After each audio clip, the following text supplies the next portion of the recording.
Hello, this is Dr. Paul Cottrell, and I'm recording this on September 18th. So this is the day that the Fed will make their announcement. This video is going to be more focused on the pager.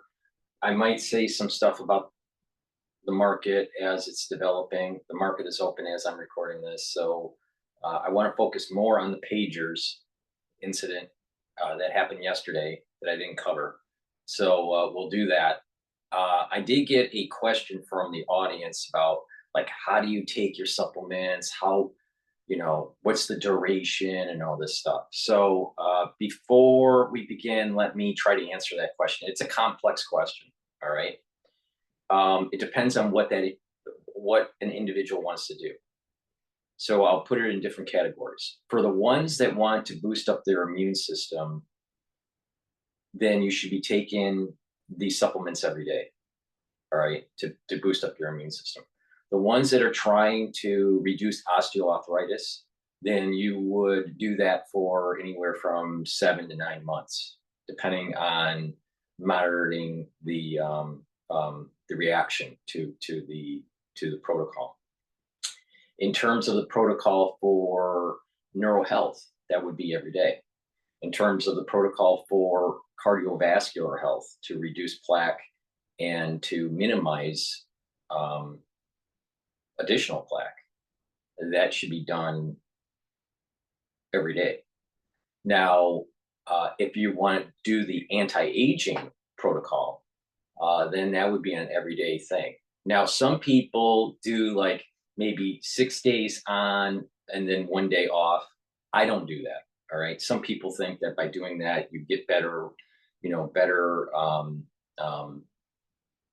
efficacy through that. A lot of people do that, try to save money.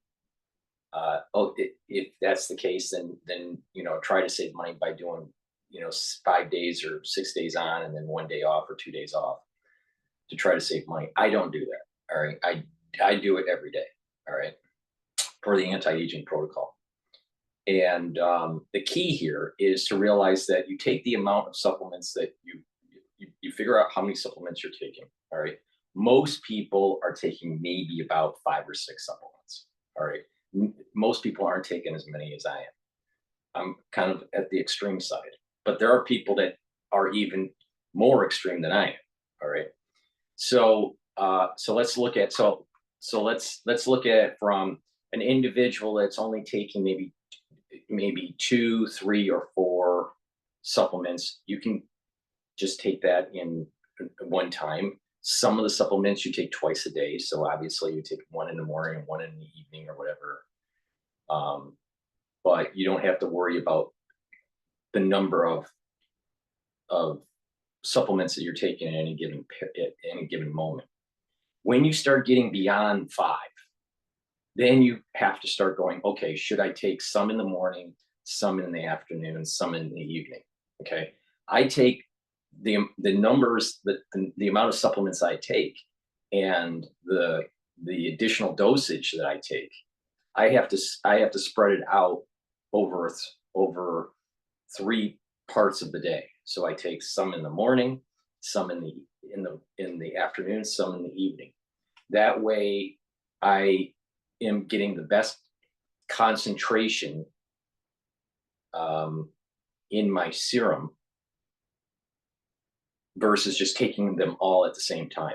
Now, some of those supplements I'm supposed to take 3 times a day or twice a day. So obviously those supplements would be 1 in the morning, maybe 1 in the evening. But for many supplements, it's only once a day. But instead of concentrating it all in the morning, I may put some of those supplements in the evening or in the afternoon. All right. So the key is once you get beyond about 5, you want to kind of spread it out throughout the day. All right. Morning, afternoon, evening.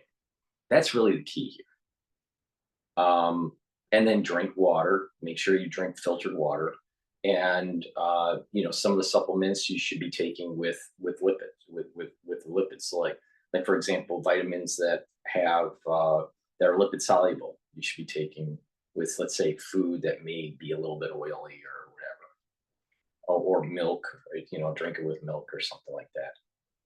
Like with vitamin D3, you take it with milk. All right. So, but it depends on the protocol. Now, so if you're doing the anti-aging and you're taking a lot of supplements, just spread it out throughout the day. I don't take days off. I do it every day. All right. You listen to the ones that are, that are even more extreme with the anti-aging than I am. Some of these people are taking anywhere from 40 to 100 different supplements a day. All right. I'm not as extreme as that, but I'm close to, I'm in the 25, 30 range. So, I spread it out throughout the days, throughout the day, morning, afternoon, evening, and I take it every day, and I don't take a day off. All right. If I'm traveling, I may not, if I, let's say, forget to take my supplements or whatever for my travels, it's okay. It's not, you're not going to die if don't take it for, during the traveling. But the key is to have repeatability. All right. And when you have that repeatability and you're doing it on a regular basis, what's happening is you're slowing down the aging process and you're improving your body and you're improving your immune system. All right. You're soaking up those free radicals. Because if you're not taking it every day and you're building up free radicals, you're not neutralizing those free radicals. If you're not neutralizing pathogens on it every day, you may perturb your mucosal lining that increases the chances of infection. So by not taking it, you're increasing the chances of whatever of something negative happening. But the key is if you're taking more than about 5 supplements, you should spread it out throughout the day. And you have to pay attention. Is it something that you should be taking twice a day, once a day, whatever? And you just figure out for yourself, depending on what supplements you're taking, depends on, you figure it out for yourself. You should do this for Monday. You should do this for the morning. You should do this for the evening. And you can, do this for the afternoon or whatever. And you just play around with it. But once you get into a routine, stay with the routine because your body chemistry is getting kind of rebooted. All right. And biochemistry is not just about concentrations of nutrients and different minerals and vitamins, but it's also timing. The body does have a clock. It does have a rhythm. So you want that rhythm to be the same. Whatever you do, whatever you figure out that's best for you, for what you take in the morning, what you take in the afternoon, what you take in the evening, just have that rhythm. And this is part of the reason why I don't have planned skips for supplements. Now, some people may, prefer to do that. I think it disrupts the actual biochemistry timing when you do that. All right. That's my take on this. But some people may want to take a day off to save money or whatever. And I understand that, it can be costly, but the key is to do something to improve your health. That's the key. Now, most people, they're taking 3 to 5, and you can probably take it all at once, assuming that amount is only 1 dose per day. But if some of those vitamins you're supposed to be taking twice a day, then obviously you'd have to have 1 in the evening or whatever. But there's not a real science. There's not a real science to like what should you be taking at what time of the day. Your biochemistry is different than mine. All right, what you decide to take is different than what I'm deciding to take. I'm telling you what I do, right? And you decide if you want to do that. I do not skip. Right? I do not put planned skips. Now, if I'm traveling, I just forget to bring it or whatever, then that's a different story. But I don't design skip days in my protocol. In addition, I want to make sure that I try to even out the amount of supplements that I'm taking in the morning, in the afternoon, and the evening. Don't all put it into one bucket if you're taking a lot of them. Like I said, I take quite a bit. So, but not, I'm an outlier. I know that I'm an outlier on that, where there are individuals that are the average individuals, they're taking a small amount, a subset of what I'm taking. But there are individuals like myself that are taking a lot more. So we're an outlier to the population, the average population. Now, there are people that are even more extreme than I am that are pushing almost 100 different supplements per day for their anti-aging protocol. I think that's a little excessive. So I kind of toned it down and curtailed it to what I think is working best for me, and taking what I've learned from that and trying to apply it to helping other people. So hopefully that answers your question. It really depends on what you are doing. If you're doing the anti-aging, take it every day. Don't do skips unless you're trying to save some money. But by saving money, you're also offsetting compound effects. So, that's my take on it. And try to, if you're taking a lot of the different supplements that I'm offering, then what you should do is just try to spread it out through the morning, afternoon, and evening. If you're doing the protocol for the cardiovascular health, do it every day. If you're doing the protocol for trying to heal your osteoarthritis, you should be doing that over a 7 to 9 month period. And so for some people, just doing one cycle and your osteoarthritis goes away. For other people, you might have to do 2 cycles of that. So for the ones that have, let's say, osteoarthritis, and they were doing one cycle of the protocol for 9 months, then you stop for about 4 months, and then you redo the cycle again for 7 to 9 months. And then that second cycle, usually the osteoarthritis is healed. So that's how you heal a injured joint, or individuals that have osteoarthritis. Now, so the immune system protocol, you should be taking that every day. I'm trying to think of any others that I try to recommend. There's the reduction of the plaque protocol. Like I said, you should be taking that every day. Now, the protocol for, let's say, trying to mitigate, there are individuals out there that want to slow down the aging process and get healthy. All right, so you should be doing that every day, and that there's more supplements that are involved in that. There's some individuals that just only want to do the cardiovascular health and reduce plaque. You should do that every day. There are some individuals that just want to do the osteoarthritis protocol. Do that 7 to 9 months, and you might need to cycle that twice. And you skip for about 4 months. There are others that want to just boost up their immune system. All right, you should be taking that every day. Now, there are another group that it's getting close to the cold season, or they're in the cold season, and they're worried about contracting a pathogen.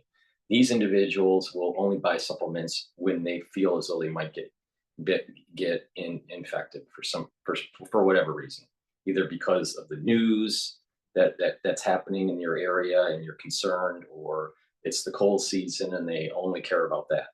I think that's the wrong approach. I think you should be doing supplementation throughout the whole year. But there are individuals that are like that. And obviously, you do the protocol to stay healthy during the cold season by neutralizing pathogens, soaking up those free radicals, bringing down the inflammation, right? Boosting up your immune system during that period of time. And obviously, you should be doing that every day until the cold season goes away in your area. So it depends on the type of person that you are, all right? But my recommendation on this is that you should, I know a lot of people can't afford it, but my recommendation is that you should be doing what I'm doing, and is that you're taking all of them, and you're spreading it out. but some people can't afford it, and I understand that. It can be costly, but I know for a fact that supplementation is cheaper in the long run than any problems that you have down the road in terms of cardiovascular problems, diabetes, arthritis, neural health. Oh, that's again, protocol for neural health should be every day also. So the point here is that supplementation, even though it can be expensive to try to follow what I am doing, it is far cheaper than dealing with medical problems when you get older. Now you pick which path that you want to pick. I'm telling you what works. All right. There's no freebie.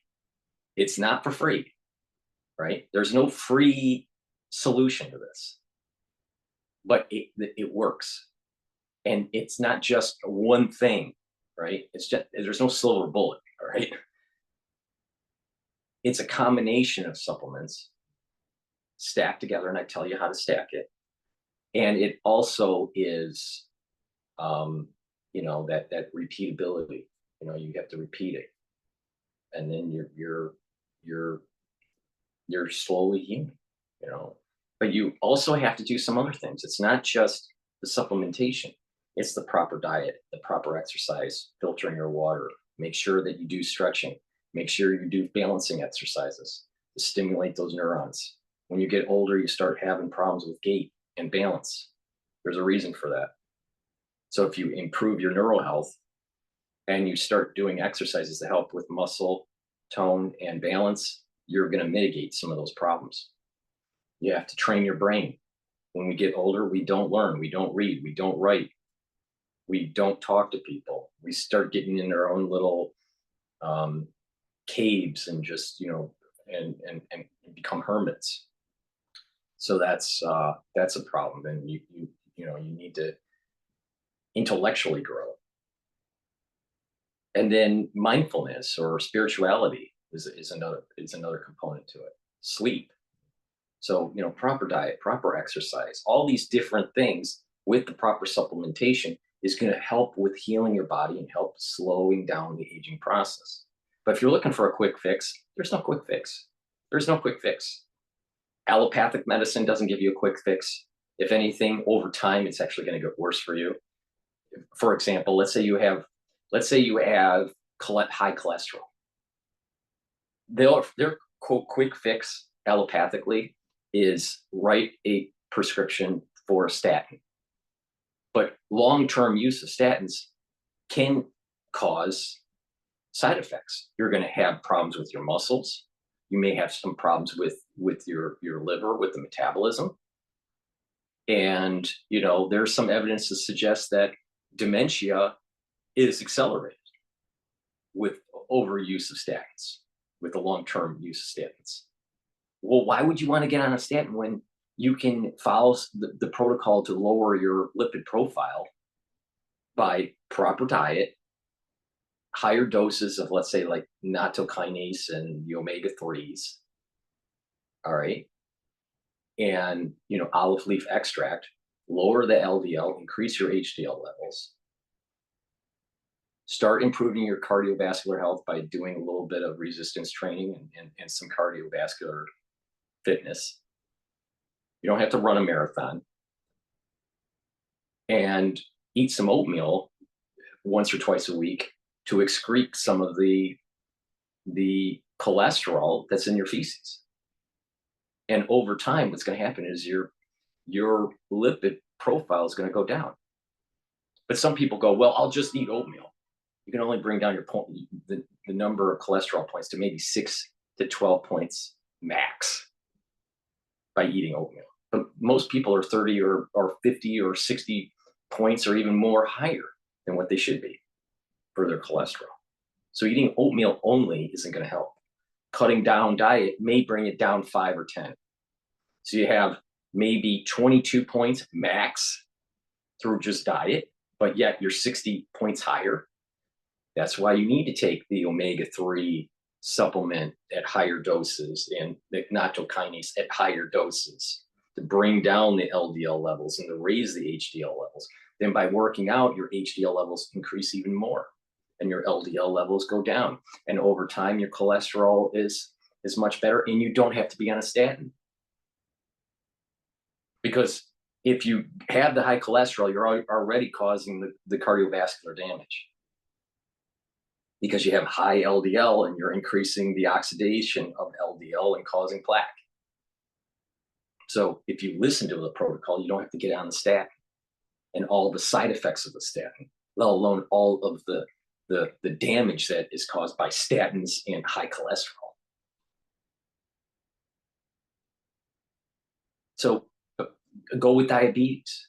Most of the diabetes in the United States is because of lifestyle choice. Not all, but most. All right. Stop eating the sugary foods. Stop eating so many of the carbohydrates. Start controlling your blood glucose levels with ashwagandha root and turmeric, and bring down those glucose levels and bring down that inflammation. And then over time, through diet, exercise, and proper supplementation, you are no longer diabetic. I'm talking about type 2 diabetes based on lifestyle, which is most of the problem in the United States. Now, you'd rather spend the money for insulin injections, or taking insulin medication? Or would you prefer to actually just take ashwagandha root and walk? It's up to you.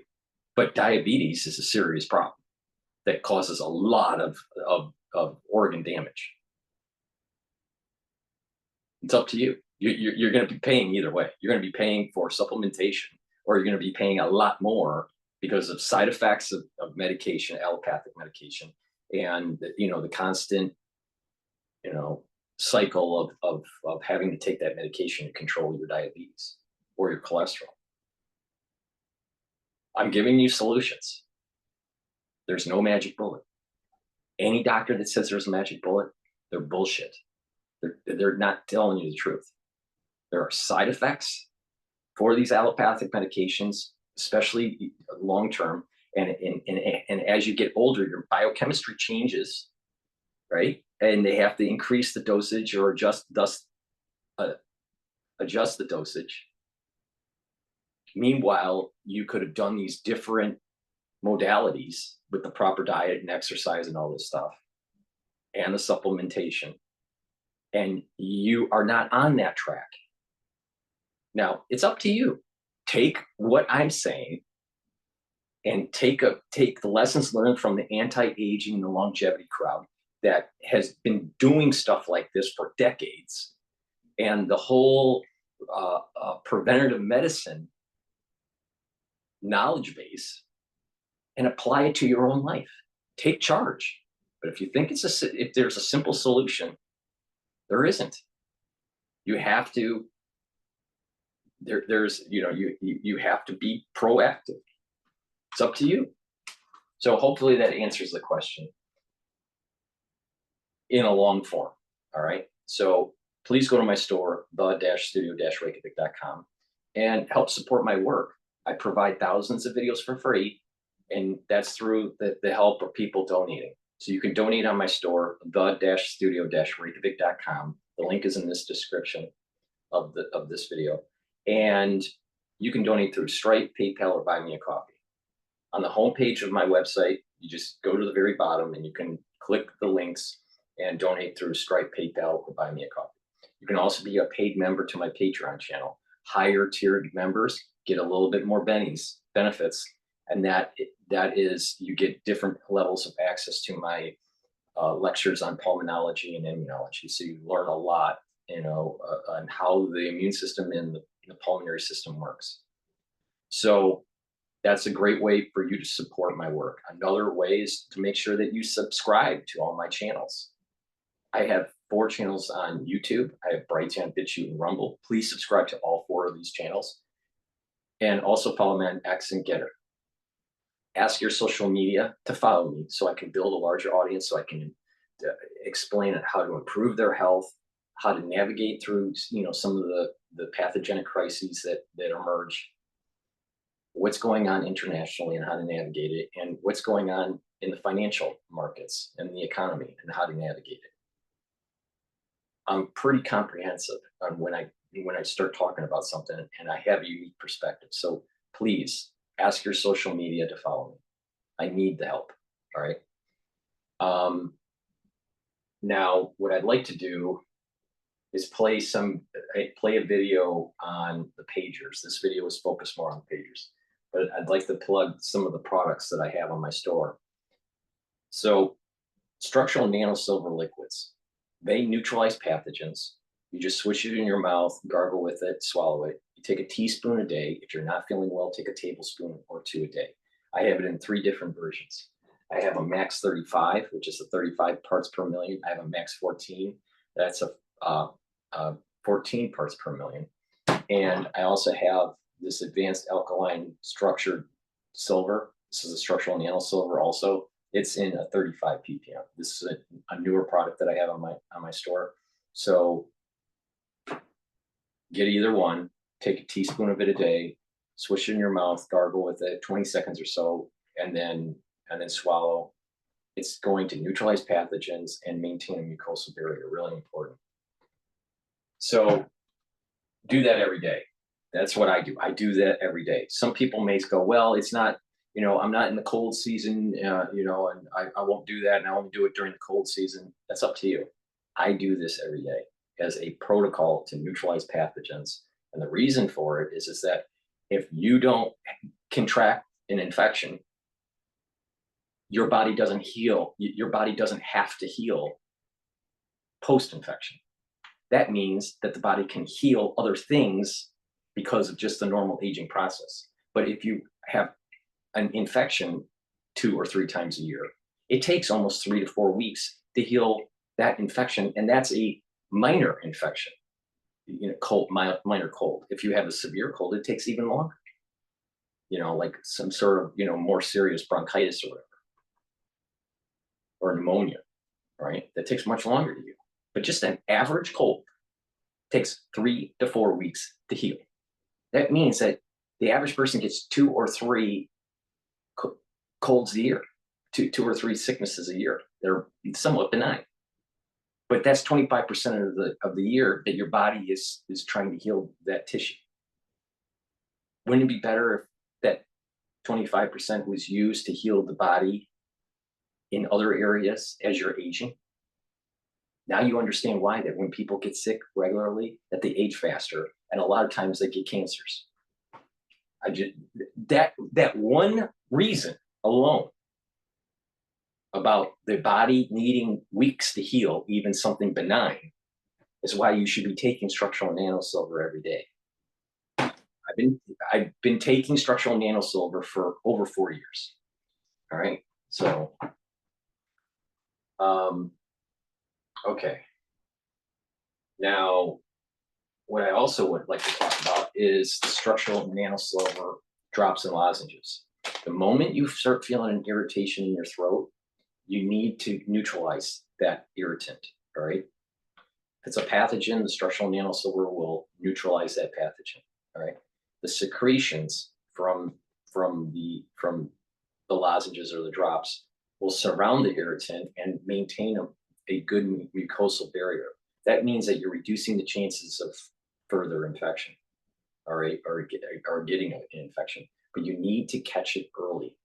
The key is to catch it early. So the moment you start feeling an irritation during the cold season, or let's say during the allergy season or whatever, start taking the drops and the lozenges right away. Get a couple bags for your household so you are prepared right when it starts. It's really important to do this, all right? So I have it in cherry, blueberry, and also honey and lemon. So get a couple bags for your household, and you're ready. You're ready for the cold season. This cold season is going to be problematic. Trust me on that. And with SARS-CoV-2, there's higher probability of having a rebound, having a reinfection, having some sort of rebound that happens about 1 week after you think you're okay, then it hits you again. It's up to you. It's up to you. Take my advice or not take my advice, but I'm not wrong. You can get the lozenges on my store, the-studio-reykjavik.com. Get them on Nuka Honey or the elderberry zinc. Get a couple bags. Be prepared. The moment you have that irritation in your throat, take it, neutralize the pathogen, maintain the mucosal barrier, reducing the chances of further infection. Really important. Be prepared. That's the key. All right, let's go to the pagers. This is almost like James Bond type stuff that happened yesterday. Promised to continue its support of Gaza in its war against Israel after a series of electronic pager explosions. The group blames Israel for the nearly simultaneous attacks across Lebanon on Tuesday, which killed 11 people and injured nearly 3,000. In a statement, the group said the Islamic resistance in Lebanon will continue today, as in all the past days. It's blessed operations to support Gaza, its people and its resistance, and to defend Lebanon, its people and its sovereignty. This path is continuous and separate from the difficult reckoning that the criminal enemy must await for its massacre on Tuesday that it committed against our people and our families in Lebanon. This is another reckoning that will come. Axel Zajmovic begins our coverage. Devices meant for communication were turned into bombs, exploding in the hands of hundreds of people, many Hezbollah members. The pager devices that we've been using, all of them are exploding in the guys. Reports suggest the explosions were caused by high technology targeting pagers, largely used by members of the Iran-backed group. Hospitals are now overwhelmed, struggling to cope with the influx of injured people. We don't have room anymore in the hospitals. There's more than 400 men here. Their pagers exploded, the ones they use for communication. These are big assassinations, big assassinations. The Lebanese Health Ministry has issued an urgent call telling people not to use pagers. Most of the injuries are either the face, especially the eyes, are in the hand or in the... Now, there's going to be collateral damage, but you wouldn't have a pager unless you're Hezbollah. And you wouldn't be just a regular soldier Hezbollah type. You'd be more middle or higher level Hezbollah. All right? Having the pager means you are Hezbollah. It's a tag. So stop whining that they were assassinated. They're the enemy. They're terrorists. Hezbollah is terrorists. They're terrorists. I mean, just ask many Lebanese individuals. Many of them, not all, but many Lebanese don't want Hezbollah. So if they had the pager, especially these types of pagers, they were terrorists. So, and of course, there's going to be collateral damage. But what's amazing is how it happened, how they pulled this off. That's the amazing thing. It's like Munich. If you ever saw Munich, the movie from Spielberg, all right, it's about the assassination of the Olympic athletes in 1972. The Israeli Olympic athletes were assassinated. And so there was this long period of time where Israel started taking out the ones that were involved in the killing. All right. And that the movie is all about this. It's based on a true story. All right. It kind of reminds me of that because how they killed these individuals in the movie were bombs and phones and all this stuff, you know, and wiring up their house and, you know, car bombs and all this stuff. It's really, but what worries me is that if you remember back in the late 80s and probably a little bit in the 90s, there were cafe bombings and bus bombings, you know, on a regular basis in the Middle East, in Israel, and even in cafes in Europe. All right. So we may be seeing the reboot of that, of just other nations, civilians being targeted through just terror, right, by Hezbollah. Now, this may create a whole new cycle of that. Maybe, maybe not. I might be wrong, but it just feels like it might do that. But I don't feel bad that these people were killed. And yes, there's collateral damage for it. But you know what? If they had, for sure, those pagers were purchased and held by Hezbollah fighters, Hezbollah terrorists. All right. The reason is because they were being tracked on the regular phones. And so the leadership told them to get off of the regular phone system and go to a pager system. And the Israelis decided to infiltrate the supply chain, rig them with explosives, and have it set in such a way that if they call a certain number, boom. You know, and they did this simultaneously. So I don't feel bad. I really don't. And it's very James Bondish, but this may escalate towards more terrorism in a wider sphere in Europe, maybe in the United States and in Israel. And this might be some kind of reminiscent to what I remember in the 80s and the early 90s with the cafe bombings and the bus bombings. Inside the flank and the abdomen. The patients were reporting that these were the results of a communication device that they had with them that actually exploded. On the streets, the scale of the attack is clear. Hundreds lying on the floor, bloodied and dazed, seeking help. A Hezbollah official has called this the biggest security breach in its year-long conflict with Israel. Hezbollah has recently switched to using pagers as a more secure alternative after the group's leader Hassan Nasrallah called on his fighters to abandon smartphones, fearing Israel's ability to hack the devices. The switch was meant to enhance security, but it may have created a new weakness. The attack spanned multiple locations across Lebanon, suggesting a coordinated and sophisticated operation. While Israel hasn't commented so far, this comes just hours after it's said to have stopped a Hezbollah attack on its soil. Tuesday's attack in Lebanon is seen as a significant escalation after months of cross-border attacks by Israel and Hezbollah. Axel Zamovich, Al Jazeera. Okay, let's take a closer look at what we know about the pagers. Pictures from the scene initially suggested they were made by the Taiwanese company Gold Apollo, but the firm says the devices were produced by a European company which has the right to use its branding. The pagers are designed to receive and display text messages using very high-frequency signals, similar to FM radio. They're harder to infiltrate than mobile phones, which can reveal locations. Analysts say small explosives may have been installed in the devices before they were delivered to Hezbollah.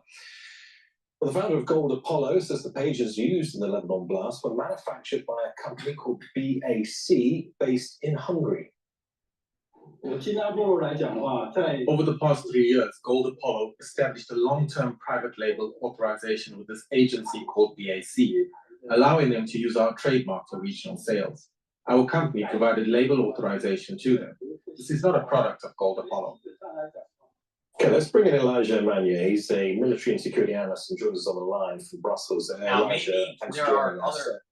maybe people can answer this in the comment section. It looks to me that those are not lithium battery pagers. They're probably energized bunny batteries like AAA or AA type devices. Now, maybe I'm wrong, but I don't think I am, because they look kind of like a very old technology. And what I remember back in the 80s when people had pagers, they were just a battery, like the AA or AAA battery.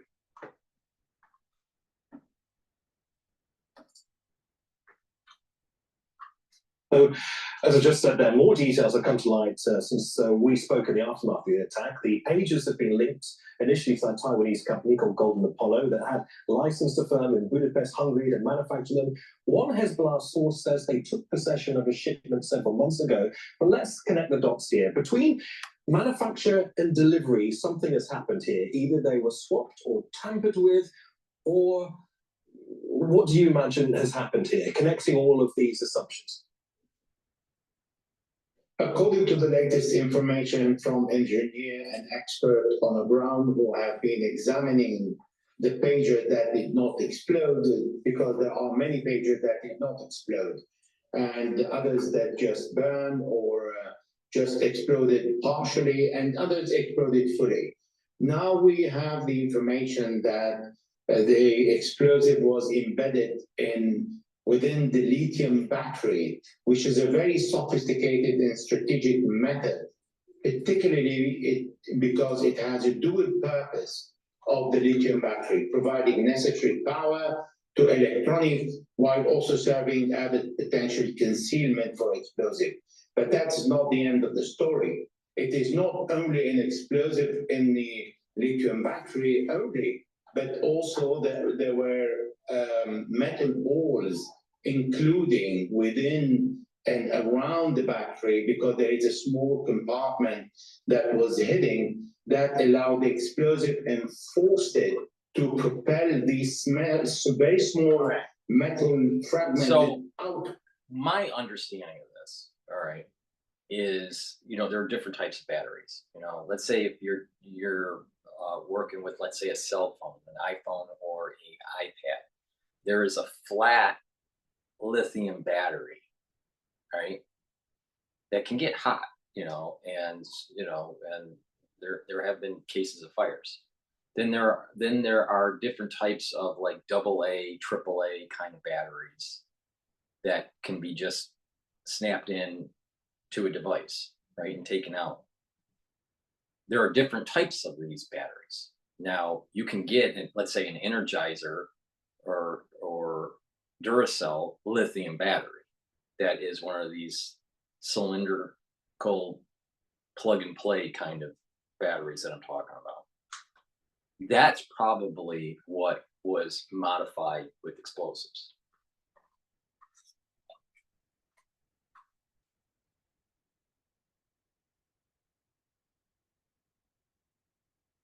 Now,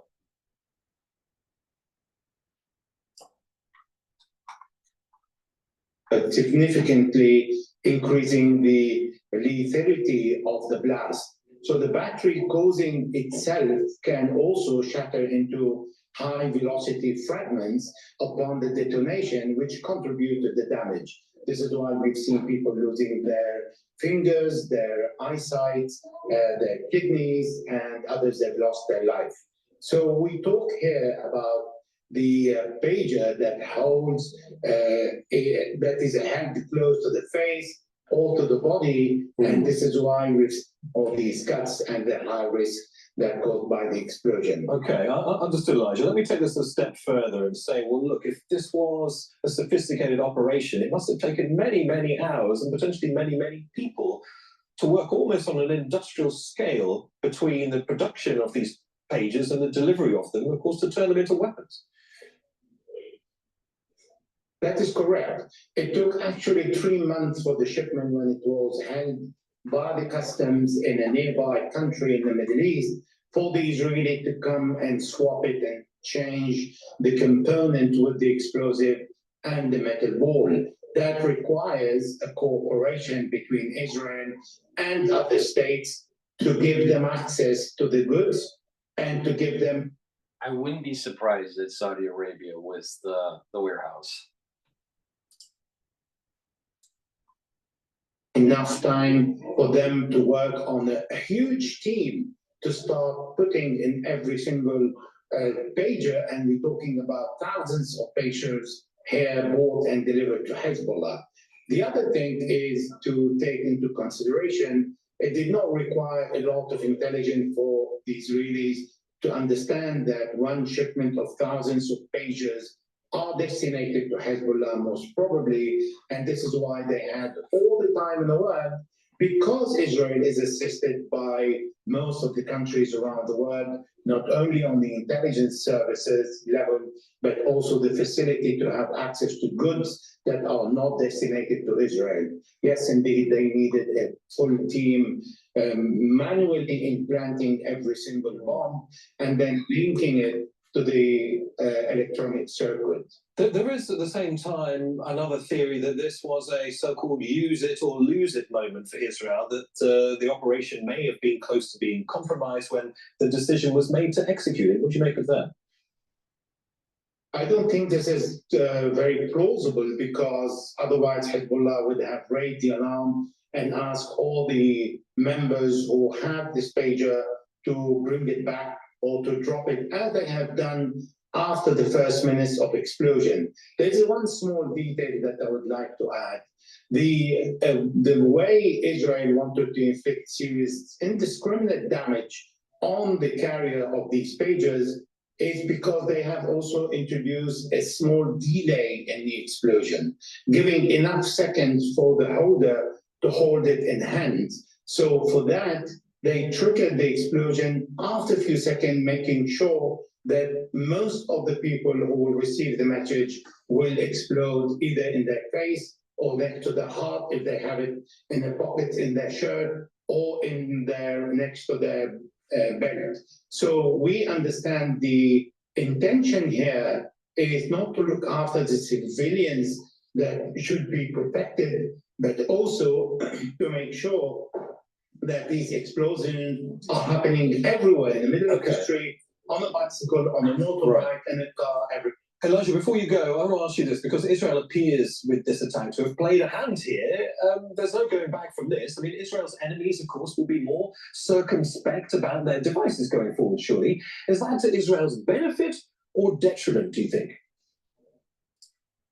They just knocked out. They just knocked out, either through killing or through wounding, thousands of Hezbollah fighters in one call or two calls. I mean, it's like, this is like Mission Impossible stuff, man. I mean, this because this is the boost that Benjamin Netanyahu wanted to push away all the calls to start attacking Lebanon. As we heard from the military and the politicians, the extremists who are calling for a wider attack on Lebanon. Now we see that Hezbollah had the ball in its court to decide how to retaliate, when and against which objectives. But we understand that for the moment, this intelligence operation pushed away the danger of an imminent attack against Lebanon, but gave another boost to Israeli Prime Minister who attacked Beirut, Tehran, and Yemen, and now he's carrying out an operation at this scale that he's claimed the credit. Elijah Manya, I want to play really CNN interesting insight on this topic here. In a kitchen, everything should work around you. Reflect your taste in every sense. The new Miele kitchen. We begin with the coordinator pager attacks, hundreds of pagers that blew up simultaneously across Lebanon. And that is further escalating regional tensions and have Hezbollah now vowing to retaliate. Lebanon's health minister says 12 people were killed, including children, on Tuesday, and nearly 3,000 were wounded, 300 of them critically. CNN has learned that the explosions targeting Hezbollah members were part of a joint operation between Israel's military and intelligence services. Innocent civilians were also killed. Now, the New York Times, meanwhile, is reporting that Israel planted the explosives next to the battery in each pager, as well as a detonation switch. Israel, though, so far is not commenting. CNN's Ben Wiedemann has more on this attack and fears that it could stoke a wider war. Almost 200 people injured in the pager blast that occurred Tuesday afternoon were treated here at the American University of Beirut Medical Center, where the chief medical officer told us that even though there were women and children among the injured, the vast majority were young men. Now, thousands of people were injured in the apparently simultaneous pager blast that took place at about 3:30 in the afternoon Tuesday in areas where Hezbollah has a strong presence. Now, here outside the hospital, friends and relatives of those injured are waiting for news. Not surprisingly, most do not want to appear on camera, but off camera, one told us, for instance, that a friend of his received a message on his pager. He picked it up, looked at it, and it exploded in his face, damaging his eyes and his fingers. Another individual who said he was a supporter of Hezbollah told us that despite these injuries, morale within the group is still high, and that those who were injured will soon return to the front. Now, Thursday afternoon, Hezbollah leader Hassan Nasrallah is expected to comment on the events of Tuesday, but on Wednesday morning, Hezbollah put out a statement saying that there would be hard atonement awaiting the so-called criminal enemy that was behind what they described as Tuesday's massacre. No, that's once in a while there is like a subconscious signal that when you pay attention on the news, there's a subconscious signal. Now it's interesting that he said something that triggered. Now what triggered something in my memory? All right, so I want to repeat. I want to roll back and have him repeat, and then I'm gonna tell you what that subconscious signal was. Told us that despite these injuries, morale within the group is still high, and that those who were injured will soon return to the front. Now, Thursday afternoon, Hezbollah leader Hassan Nasrallah is expected to comment on the events of Tuesday, but on Wednesday morning, Hezbollah put out a statement saying that there would be hard atonement awaiting the so-called criminal enemy that was behind what they described. Put out a statement that there will be hard atonement for the criminal activity of the Israelis. Well, Rosh Hashanah and Yom Kippur are coming up in October. The Day of Atonement is Yom Kippur. Now, I'd have to check when Yom Kippur is, but let me check here. Yom Kippur starts on Friday, October 11th, and ends on Saturday, October 12th. So, and then Rosh Hashanah is 10 days before that. So you have Rosh Hashanah, and that's the new year, and then you start atoning for your sins. You start thinking about, how to improve yourself spiritually over that 10-day period. And then there's the Day of Judgment, or the Day of Atonement, all right, which is Yom Kippur. I wouldn't be surprised that that statement that Hezbollah made is hinting at something's going to happen between Rosh Hashanah to Yom Kippur. All right. So be cognizant that something big might happen on October 11th, or something might happen between Rosh Hashanah and Yom Kippur. I think Rosh Hashanah, Yom Kippur starts on Rosh Hashanah. Rosh Hashanah 24. It's October 2nd. All right. Wednesday, October 2nd. It's for 2 days. So October 2nd to October 4th. So October 2nd, right? That's sundown. And then it ends sundown on October 4th. And then there is this period of time between Rosh Hashanah and Yom Kippur where you're supposed to kind of think about how to improve yourself. And then there's the Day of Atonement, which is Yom Kippur, which is the 11th and 12th, right? So something's going to happen between October 3rd and the 11th and 12th. Now, what's interesting about this year is that the shofar is blown on Rosh Hashanah. Last year it didn't, and that caused the problem of Israel being cursed, and the shofar being blown silences the prosecutor or the great Satan or whatever, however you want to interpret it. But the angel of death, all right, the great prosecutor, it's silenced. But when on the years where the shofar is not blown on Rosh Hashanah, there's nothing to silence him, silence the great prosecutor. And so therefore there's judgment. So you blow the shofar to try to prevent judgment from taking place. So obviously this year has been a terrible year for many people, all right? But this upcoming Rosh Hashanah, the shofar is blown, which will silence the great prosecutor, right? Silence the angel of death, silence this judgment, right? But it's interesting that they make this statement about atonement so close to Rosh Hashanah and Yom Kippur. I mean, we're recording this on September 18th. Rosh Hashanah is starting on the 2nd of October, right? It's coming. Something big's coming. I've been saying that something big's coming. Now, there's a new date that not a new date. It's a date that I've been saying for a while, for about 3 months. I was concerned about August 24th, which happened, and that was when the airstrike on Lebanon and Hezbollah by the Israelis happened, which that did happen. Right? I said there was something weird about August 24th because that was 322 days from the actual beginning of the war from October 7th. So if you count 322 days, you get August 24th. So there was an airstrike that happened there. All right. So I said something big was going to happen. So Israel escalated the war with Hezbollah on August 24th. All right.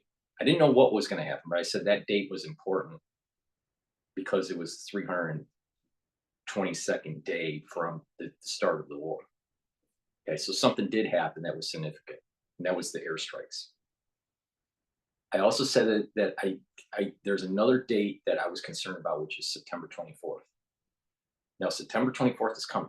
Now, there's supposed to be a general high-level meeting at the UN about the crisis in the Middle East. And with these pagers going off and maybe even further escalation before September 24th, I have a feeling that that date is going to be a pivotal moment on where the trajectory of the Middle East is going to go. Now, maybe September 24th is more related to what's going on in Ukraine. I don't know for sure, but I'm concerned about this date. The things that I see are blue, UN, September 24th, 2024, New York, and it seems to be tied to nuclear. Something radiological. That's all the sense that I can get out of this. I know it doesn't sound scientific. It's just an intuitive feel, but that's what I'm seeing. All right, and feeling. Blue, New York, September 24th, 2024, radiological. And I feel as though it's dealing, with some sort of conversation that has something to do with radiologics or some sort of unconventional, something really bad. All right.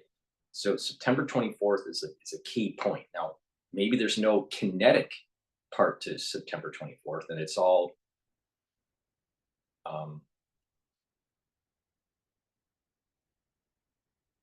politician related or international affairs related. But that to me seems as though that's going to be an inflection point. All right. You bring in now what happened with the pagers and what Hezbollah leaders are starting to telegraph out, that there's going to be some sort of severe judgment, some sort of repentance, some sort of severe, well, this is like now we're moving into October 2nd through October 11th or 12th. Right. So, these are key moments that you got to pay attention to. They're going to be, and that blowing of the shofar is going to set in motion a whole new dynamic, right? Because now it's silencing the curse, silencing the prosecutor. So now another thing metaphysically you have to keep in mind is that we're in a cycle where Esau is stronger than Jacob.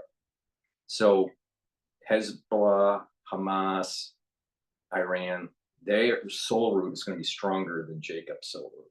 So they're going to be stronger than, in terms of soul roots, than the United States or Israel. Now, Saudi Arabia is tied to Ishmael's soul root. So, and even Ishmael's soul root is going to be somewhat tied to Jacob. All right. So the power metaphysically is going to be in the hands of Hezbollah, Iran, and Hamas. All right. But you have this silencing of the great prosecutor because of the blowing of the shofar on Rosh Hashanah. So that blowing of the shofar is going to weaken the soul root of Esau. But it's the soul root relative to Jacob, the soul root of Esau, even with blowing the shofar, the soul root of Esau is still going to be strong. All right. So there's a tumultuous period of time between September 24th all the way to October 12th. That is worrisome. It's scary. All right. So, just keep that in mind. I don't know. I just got this weird feeling. I can't explain it. It's just a weird feeling, but I find that what he said coincides with what's coming up with Rosh Hashanah and Yom Kippur. Tuesday's massacre. I'm Ben William and CNN reporting from Beirut. All right, let's talk more about this. CNN's Nick Payton-Walsh is in London, but first let's go to Paula Hancock, who's joining me now from Abu Dhabi. Paula, Israel is refusing to comment publicly on these explosions. What do you know about the purpose of this attack, the strategic goal?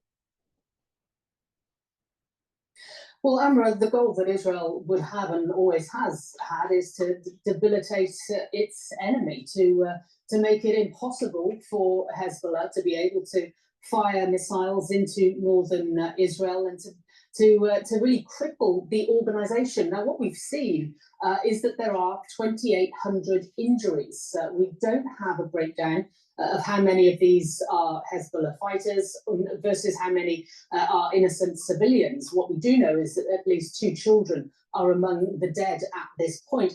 But what this has done is this has debilitated the ability of this militant group to be able to fight against Israel. We have heard that there's been some 460 operations so far from the health minister. The majority of those have been to the face and the eyes.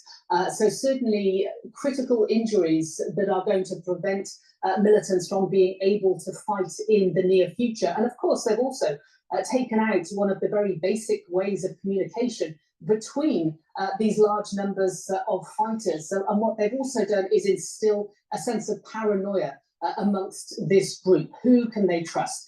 If Israel can get to them in this very significant and widespread way, then certainly there is going to be a concern in even trying to communicate any other members of the group. So Israel's intention was certainly to sow chaos within the group, which it appears has been managed. We understand that there was absolute chaos when this happened. We had the Ministry of Health calling health officials to come back to the hospitals because of the sheer number of casualties. Now, we also know that the US Secretary of State, Antony Blinken, is in the region. He has been in Cairo speaking with his counterpart. He just gave a press conference, and unsurprisingly, he was asked about this attack. Let's listen to his answer. So with regard to Lebanon, the United States did not know about, nor was it involved in these incidents. And we're still gathering the information and gathering the facts. Broadly speaking, we've been very clear, and we remain very clear, about the importance of all parties avoiding any steps that could further escalate the conflict that we're trying to resolve in Gaza, to see it spread to other fronts. It's clearly not in the interest of anyone involved to see that happen. And that's why, again, it's imperative that all parties refrain from any actions that could escalate the conflict.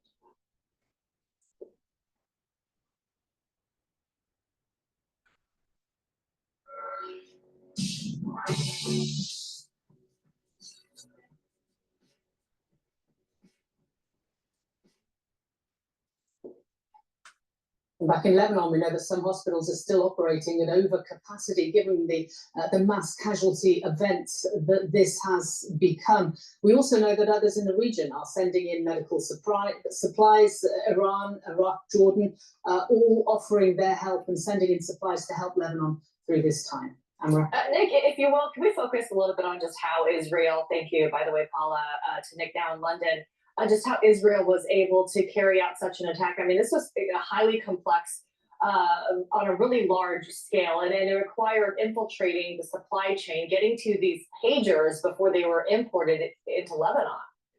Yeah, look, I mean, it's no secret that Lebanon is often the recipient of containers of goods of questionable provenance, often into ports, areas that are effectively under Hezbollah control. I mean, I've lived there for 6 years and seen that occasionally happen. So probably not that hard for Israel at some point in the supply chain to insert into a container or somewhere rogue pages like this. Harder to be sure that that particular device would end up, as it seems to have been, in the hands of Hezbollah members. But I should point out, we are looking at civilians caught in these blasts as well, so not as targeted perhaps as Israel would like to tell the world.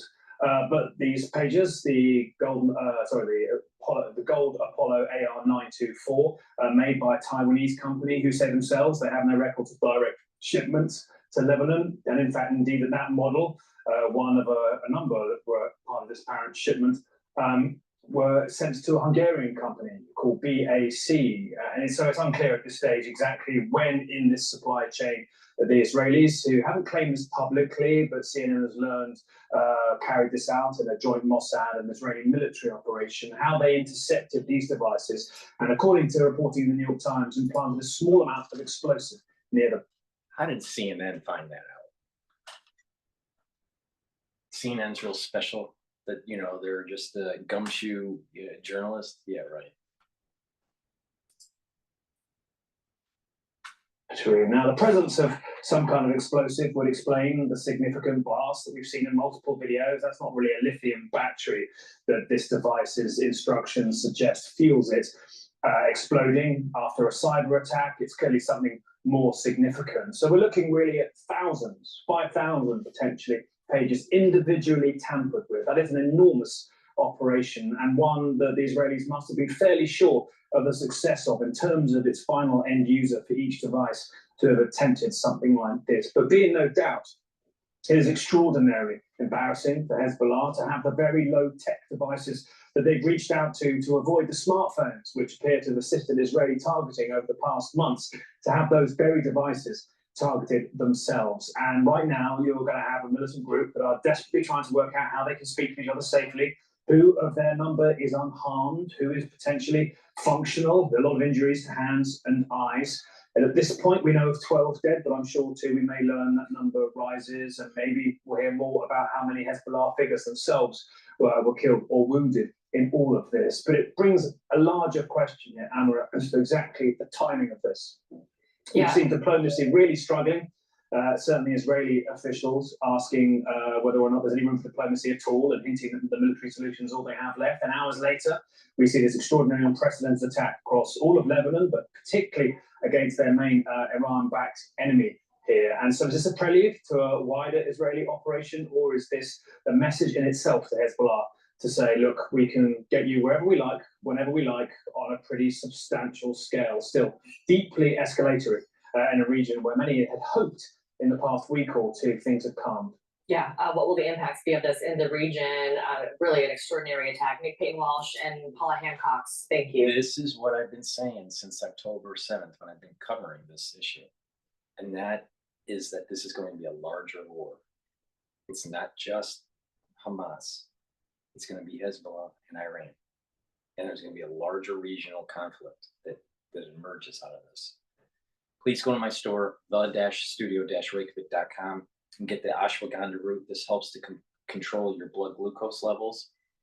It will also bring down inflammation and help to control the cortisol levels. You don't want elevated cortisol levels. That speeds up the aging process. So ashwagandha root is very important to help to control your blood glucose levels and bring down that inflammation. So that means that you can have a better cardiovascular system with taking ashwagandha root. You're controlling your insulin levels, so you're not getting diabetes. And it also is synergistic with turmeric. Turmeric is an antioxidant, but it also brings down pro-inflammatory cytokines. By bringing down that pro-inflammatory response, you are allowing your body to heal. You're strengthening your immune system, right? So please go to my store, the-studio-reykjavik.com, and take turmeric and ashwagandha. Resveratrol. It's important to get rid of senesced cells. Senesced cells build up toxins. And when you take resveratrol, it's also an antioxidant. So it's another pathway to soak up those free radicals. Please go to my store, the-studio-reykjavik.com, and get the resveratrol. I take the resveratrol every day. Omega-3. We talked about omega-3 earlier, and that is it helps bring down the LDL and increases your HDL levels. That means that you're improving your lipid profile. Really important for improving your lipid profile, so you are improving your cardiovascular health. People that have poor lipid profiles increase their chances of cardiovascular disease and plaque buildup. So it's important to take omega-3 every day as a cardiovascular, supplement to help with your cardiovascular health.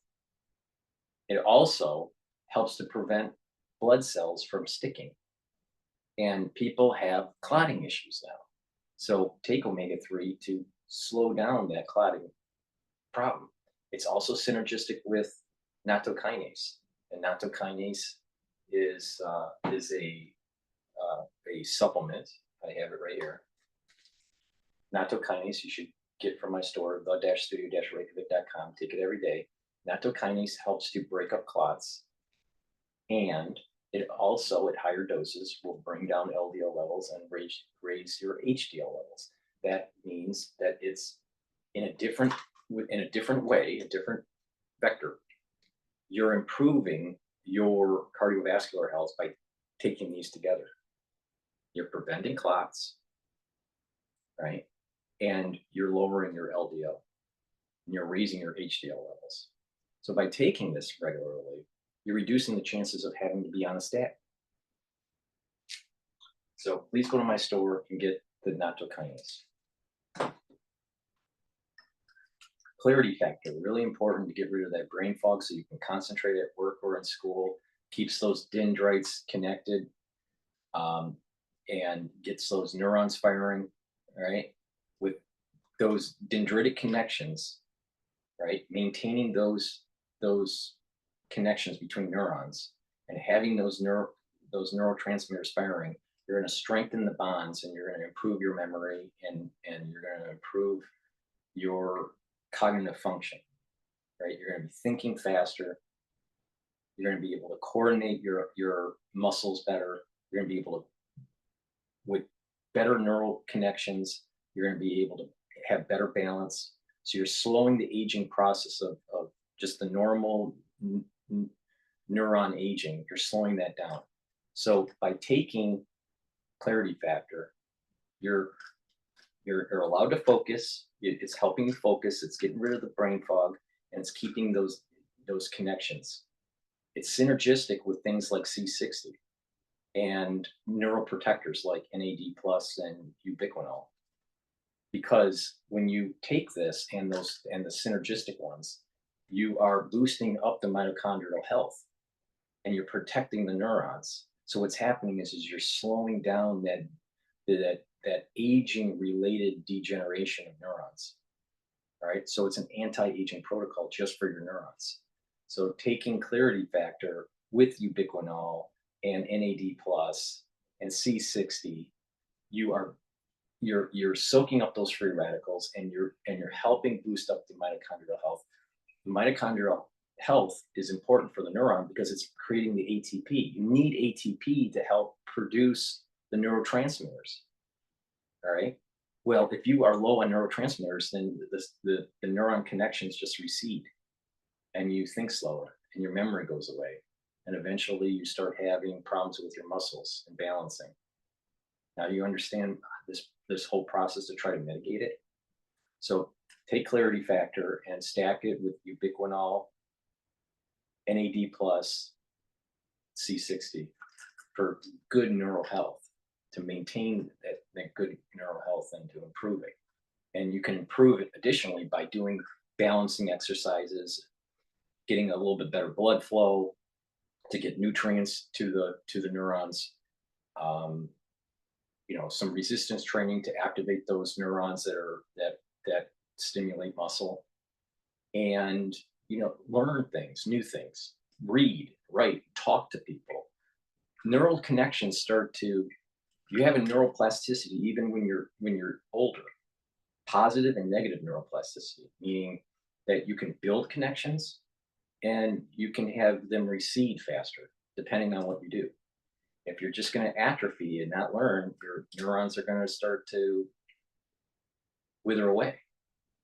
But if you start to learn and you move around and you're taking the proper supplementation, then you're going to be able to have positive neuroplasticity.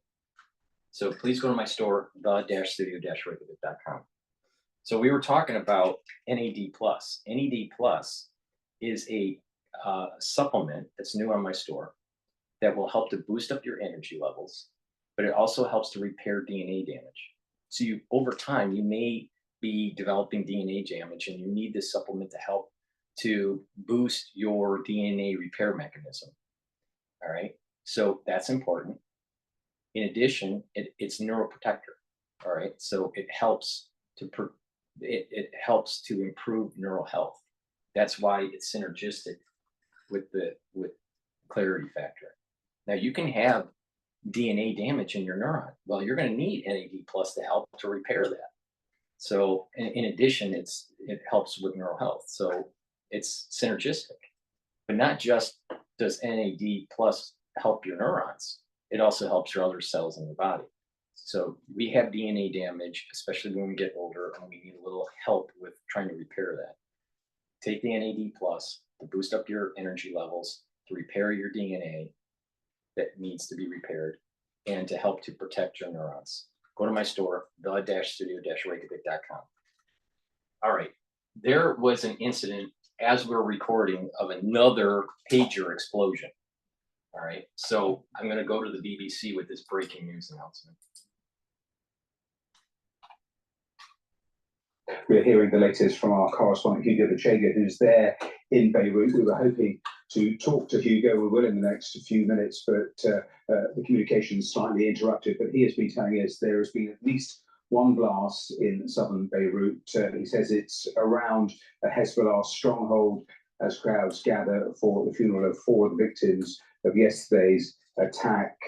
Those certainly the pictures of the suburbs, but those the crowds that have gathered for the funeral. So Hugo telling us and confirming that detail of another blast in southern Beirut around a stronghold of Hezbollah as crowds gather for some of those funerals following yesterday's events. So those the latest pictures. We will continue to get more details and bring that to you. But let's speak for the next few minutes to Maha Yaha, who is the director of the Carnegie Middle East Center, who joins us live now on the program. And thank you so much for being with us. It is 24 hours since those explosions of yesterday. Are people there able to actually take stock of what has happened over those 24 hours? Good morning, and thank you for having me. Everyone is in shock, frankly. It's people haven't had time to process what happened yesterday. The idea that pagers could be turned into explosive devices that just erupt in the middle of anywhere, basically, is just shocking. I mean, they literally turned instruments of 20th century communications into weapons of mass destruction across the country. The terrorists back in the 80s and the 90s turned buses into weapons of terror. So, you know, this is here's the problems, is that these journalists, they never really explain the full arc of what's been going on. You know, and I'll tell you, I don't feel bad for these individuals that got blown up by pagers. Don't feel bad at all. Not at all. So people haven't really processed. I was just talking to some medical personnel, and they were describing some of the injuries that they've seen, including injuries to the face, to the eyes, to the hands, and to the lower extremities, depending on where people were holding their pagers, but also who was right next to them. A lot of the civilians have been injured just by being in the wrong place at the wrong time, in supermarket lines or in public spaces. Maha, I wonder if you can just stay with us. Things are very fluid at the moment. I will come back to you, but I want to bring in Hugo Bitchute, who's there on the ground for us in Beirut. Hugo, let me bring you in, and we've just been reporting some of the facts that you've been just dispatching in the last few minutes. So just bring us right up to date. Yeah, Matthew. So we're here, which is the southern suburb of Beirut, which is a Hezbollah stronghold. And a large crowd have gathered here for the funeral of 4 of the victims of those explosions yesterday, including an 11-year-old boy and the son of a Hezbollah MP. And about 15 minutes ago, we heard a large blast here in this area, and details are unclear. Obviously, there is the concern that more attacks could be happening. There have been reports of explosions happening in other parts of Lebanon as well. And obviously, this happens a day after those explosions, those pages that exploded, pages that were with members of Hezbollah. 12 people have been killed, almost 3,000 wounded as a result of those explosions. So it is a very tense situation here at the moment. It is just after 5:15 in the afternoon here, and again, crowds have gathered here in this area of Beirut, which is a base for Hezbollah, for the funeral of 4 of those victims who died yesterday in those attacks. Hezbollah has accused Israel for those attacks. You can hear probably some ambulances arriving here at the scene right now. Again, it was a very fluid situation. Details are unclear, but again, about 15 minutes ago, we heard a large blast here in southern Beirut. Hugo, let me just report what the Reuters news agency has just reported, that communication devices have exploded in Lebanon. Reuters citing security sources and witnesses that communication devices used by Hezbollah have detonated across the south and in the suburbs of Beirut. Are you hearing anything more about whether we're seeing another wave of what we saw yesterday? Well, we know that thousands of those pages have been distributed to Hezbollah members, and hundreds of them had exploded yesterday. So I don't think it would be a major surprise if this attack is continuing today. What we did hear was a large explosion here right after 5 o'clock local time, as these crowds were gathered here for the funeral of these 4 victims. Victims of the attack that happened yesterday. And obviously, it is a very tense situation. We have been asked to get away from the crowd because obviously nobody really knows what's happening here. These reports emerging now that more devices have been exploding across the country, which is a very similar situation to what happened yesterday, an attack that shocked this country, shocked Hezbollah, but also it caused a lot of anger here in Beirut and across Lebanon as well, because those devices exploded as people were in shops, as people were at home with their families, and again, those reports, as you mentioned, Matthew, suggesting that more attacks could have happened now. We wait for more detail, and Hugo, as you're reporting that, a small bit more from Reuters coming in, underlining that it was the communication devices used by Hezbollah, more detonations today. My understanding here, based on just 4 minutes ago, BBC is announcing through notification on iPhone, at least 3 killed and 100 injured by exploding walkie-talkies. So it's not just pagers. Walkie-talkies, at least from an American perspective, walkie-talkies are different than pagers. So it's multiple devices. are across the country, south and in the southern suburbs of Beirut. That is being sourced both to witness and to security sources. So exactly as you're piecing together, that is exactly what Reuters is also doing. And we had reported earlier that the batch that was being talked about was roughly of the size of 5,000. And we know that yesterday nearly 3,000 people were injured. So we were aware that a certain number of devices hadn't exploded thus far, but perhaps an indication that some of those are also exploding now 24 hours later. Is it too early to say, Hugo, in terms of how Hezbollah are potentially likely to react, to respond if this is a threat? Yeah, so we are waiting to hear from the powerful leader of Hezbollah, Hassan Nasrallah. He's expected to address his supporters tomorrow. I think what is very interesting is that these pages, these devices have been distributed to members of Hezbollah because of concerns that the telecommunications network of the group, this network that has been developed by Hezbollah, meant to be protected, had been infiltrated by the Israeli military, by Israeli intelligence agencies. So these devices, much less sophisticated than a smartphone, had been given to those members as an attempt to try to protect the communications being carried out by the group. And now those devices have been used, Hezbollah in Lebanon, say, by Israel, to carry out this attack. Hezbollah has vowed to respond. We've seen that the cross-border attacks have continued today. Hezbollah they say that these attacks are going to continue, that this is part of the campaign of the group in support for Palestinians in Gaza. They've been carrying out these attacks for almost a year now, and that a response is going to be something different. It's going to be something else. So I think tomorrow we're going to hear from Hassan Nasrallah and perhaps some indication of what the group may be planning to do. But again, as you can see, it is a very tense situation here, and I think people are still trying to understand what exactly is happening. Hugo, just a final thought, because the UN Human Rights Chief has been talking in the last hour or so, Volker Turk, calling for an independent investigation and talking about targeting thousands of people without knowing who was actually carrying the pages. Real concern about that, because is it possible to make any sort of estimation in terms of the amount injured?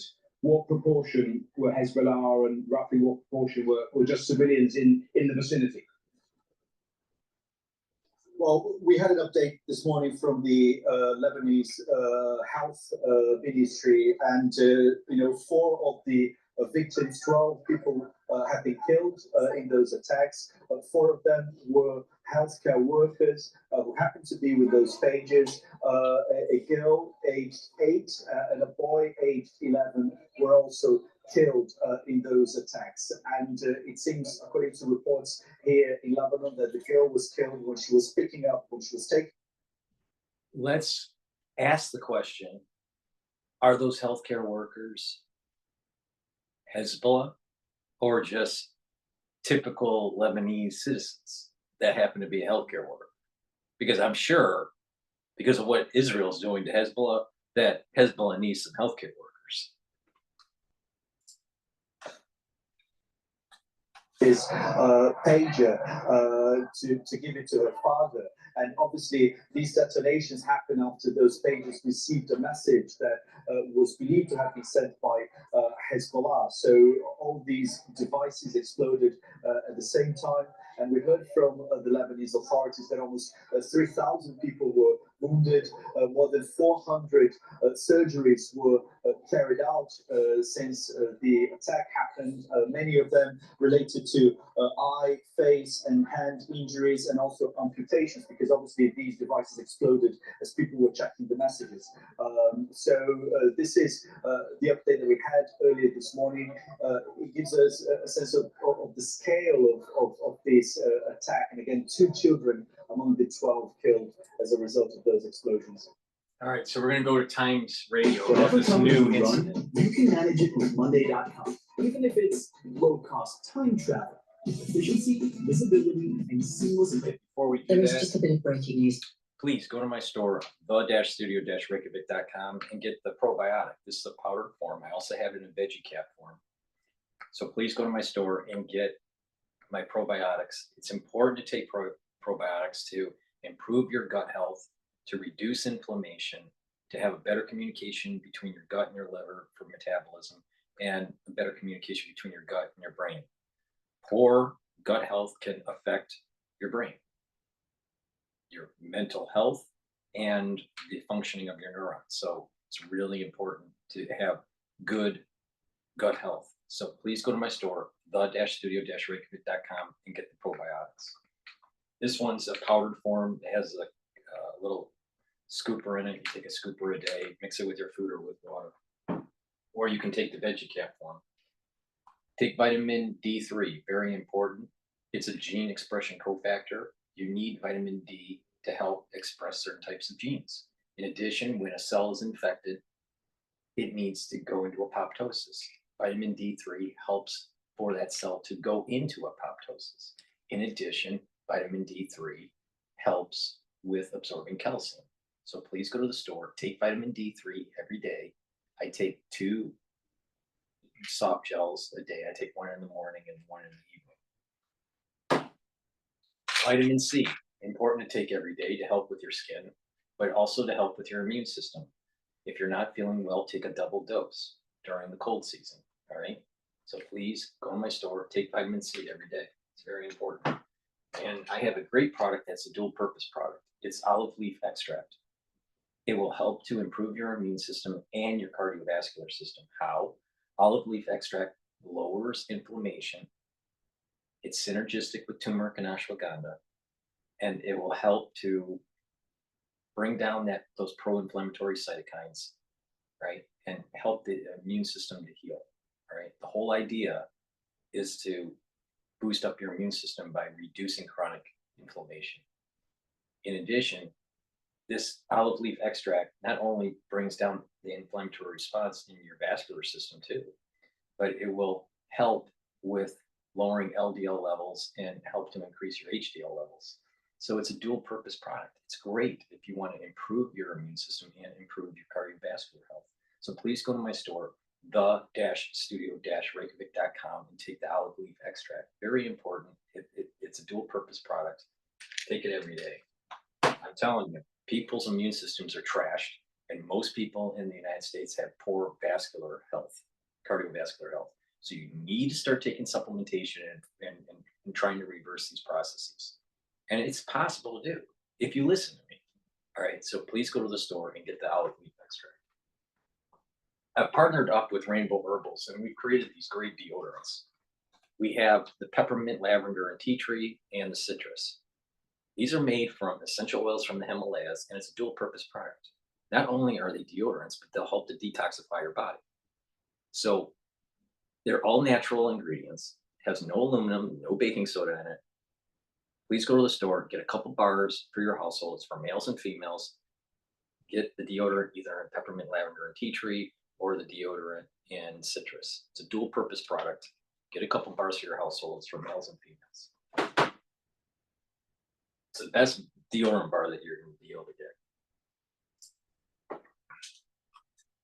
There are reports of at least one explosion in southern Beirut, which is a Hezbollah stronghold, as crowds gathered there for the funeral of 4 victims of the pager attack yesterday. So there will be more on-Times Radio throughout this afternoon and this evening. John Pinot will certainly have more details on Drive from 4 o'clock. Zach Anders is a freelance journalist based in Tel Aviv. Zach, first of all, is there any indication that the Americans knew that this was about to happen? They're saying that they had no indication here.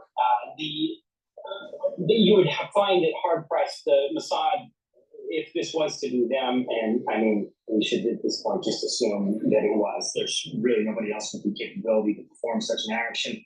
They would not. The Mossad has been a storied history of performing operations without the U.S. knowing, and then upsetting the U.S. As a result. So it's highly unlikely that really anybody outside of Israel knew of complex operation of this scale, and you know, there's a bit of a feeling within the Israeli establishment where they look over their shoulders too, and they're a bit paranoid. They think sometimes some of this information gets leaked through the Americans in their own efforts to try and de-escalate. So this was probably a very closed operation, very tight-knit. There are rumours circulating today that whoever carried out this attack, and as you say, let's assume it was Mossad, that they went early with it because they believed that people had found out. What do you think of that? Yeah, absolutely. You know, yesterday when we were on with John in the 4 o'clock hour, as this was breaking, the first reaction I had was, my goodness, Hezbollah has been an incredibly technologically adept organization. They're producing these drones that have proven to be incredibly effective against Israeli air defenses. These are really, they employ a brain trust that is remarkable across the Middle East. So does Iran, but Hezbollah in Lebanon has been performing incredible operations on their part to produce some of these weapons on their own with Iranian help, but they're manufacturing some of these parts themselves. And my reaction was, how in the world did one of these tinkerers in their workshops not open up one of their new pagers and take a look inside? And we've since learned that there was a element of this pager that it was likely the explosives was embedded inside the battery, a very volatile chemical that was triggered by heating up rapidly, and that triggered the explosion.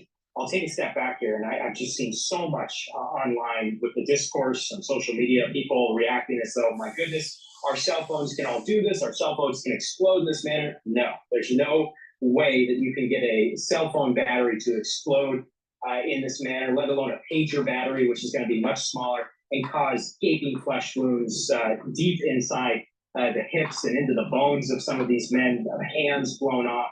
This was obviously a very volatile chemical explosive that was added into the pagers at some stage before they were delivered into Hezbollah's hands. It does sound like Hezbollah was becoming aware or was wising up to some element of these devices, and that potentially the decision was made on the Israeli end, again, if it was the Israelis, to trigger the devices before Hezbollah became too wise to the fact that, you know, over the course of this conflict, I've been privy to hearing some of the interceptions that the Israelis have been picking up these phone calls, and the Israeli establishment has been putting in an incredible amount of resources into monitoring Hezbollah's senior leadership, catching these phone calls, knowing where they are just about at all times. So it seems like they were intercepting some communications that led them to believe that Hezbollah was becoming aware of these devices' abilities, and that the decision was made then not as some sort of grand plan to start some sort of offensive and cripple Hezbollah's ability to communicate before a widespread offensive, but rather to take away the chance to ever use this plot, ever use these devices. But how had whoever did this got a job lot of these extremely dangerous pages into the hands of so many Hezbollah operatives, presumably at around the same time? So back in January and then again in February, Hassan Nasrallah gave a speech. He essentially said, ditch your cell phones, and they're the eyes of the enemy. At the same time, he was asking residents in southern Lebanon to disconnect your security cameras. Essentially, we're getting everybody off the grid. We're moving our operations into more rudimentary forms of communication. We're going to buy encrypted radios and equip our men in the field with these radios so that the signal and the chatter can't be intercepted. And we're going to basically step back 2 decades and rely on older forms of communication. And that's how we're going to defeat Israel. So in that process, the reporting now coming out of the Wall Street Journal, Reuters. I'm gonna divert here a little bit. I've done a couple videos about AI and the surveillance technology that'll emerge from AI. All right. And this whole idea where you have the transhumanists against what I call the monks. I wrote a book about this. It's my artificial intelligence book on my store. So you can get the ebook version if you want to read it. But the idea here is that you have transhumanists trying to control resources and control it's more of a top-down technocratic government, all right? And you'll have individuals that I call the monks that don't want to be transhumanists, and they will be battling each other, and there will be this great blackout that's supposed to take place in 2054. All right. Now you're like, Paul, you're giving, how do you know this and all this? There's a singularity that's supposed to take place, right, in 2045, based on what Kurzweil has been saying. All right. And there's going to be a period of time when that happens where there's going to be a divergence of humanists, all right, what I call the monks, the humanists that don't want to be more integrated with AI. So AI is going to become more biological, and the biological beings, humans, are going to be more mechanical. All right. So with this, there's going to be this battle for energy and a battle for power. All right. The transhumanists are going to be hyper intelligent versus the humanists or the monks. But there's an Achilles heel. And that Achilles heel for the transhumanists is energy. So I predict that when this blackout happens in 2054, that the energy grid, the energy source for transhumanists and the artificial intelligence is destroyed. And the transhumanists can't adapt to an older way of life, like living in the 1700s. They need the energy, they need the modern technologies. While the humanists are biologically adapted for a more harsh environment where the grid is down, when there is no modern comforts, and you go back to farming the land and you're going back to hunting and gathering. Now that means that a big percentage of the population is going to be destroyed. Maybe 70%, maybe 90% of the population will die off. But this is how the humanists will survive the transhumanist takeover. It's through a blackout, this 2054 blackout. All right. So but the early phase of this war between the transhumanists, because it's not just going to be flip the switch and there's a war in 2054. It's an ongoing saga from 2045 to 2054. And during that period of time, between 2045 and 2054, the humanists are moving away from the surveillance grid and moving towards older technologies and moving away, going more underground. You're starting to see this, all right? The national security state, and that means the Five Eyes, right?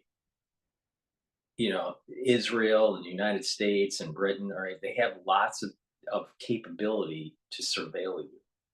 But if you go into a more primitive mode with communication or way you transact, it's harder for them to know what you're doing. They can still keep tabs on you, but it's harder. All right. So we're seeing a flicker of the flame of what it's going to be like during this battle between 2045 and 2054 with the transhumanists and the humanists. Because the transhumanists are going to be really tied into the national security state and the whole surveillance grid, while the humanists are going to try to take it down. So like Blade Runners, you hear about Blade Runners in the UK taking down cameras. Well, you're going to have people that are doing something similar to the grid.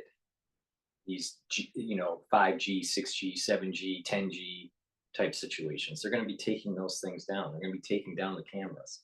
There's going to be individuals in a guerrilla war kind of environment trying to take down the grid, but also going more below the radar by using lesser technologies, maybe no technologies.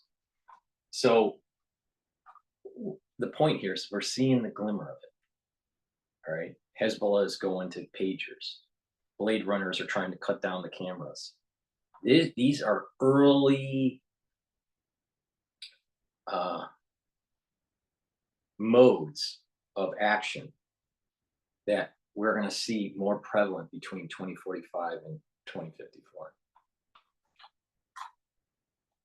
Now, I'm pretty sure that no one has told you how you can take a lesson learned from what's going on with the pager system and how it's going to apply to the battle between transhumanists and humanists. And that's the reason why you need to follow me. Please go to my store, the-studio-reykjavik.com, and get the good night formula so I don't keep on scaring you so you can't sleep at night.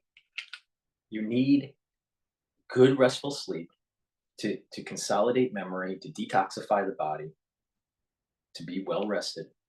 You need about 3 cycles of REM sleep with deep sleep a night.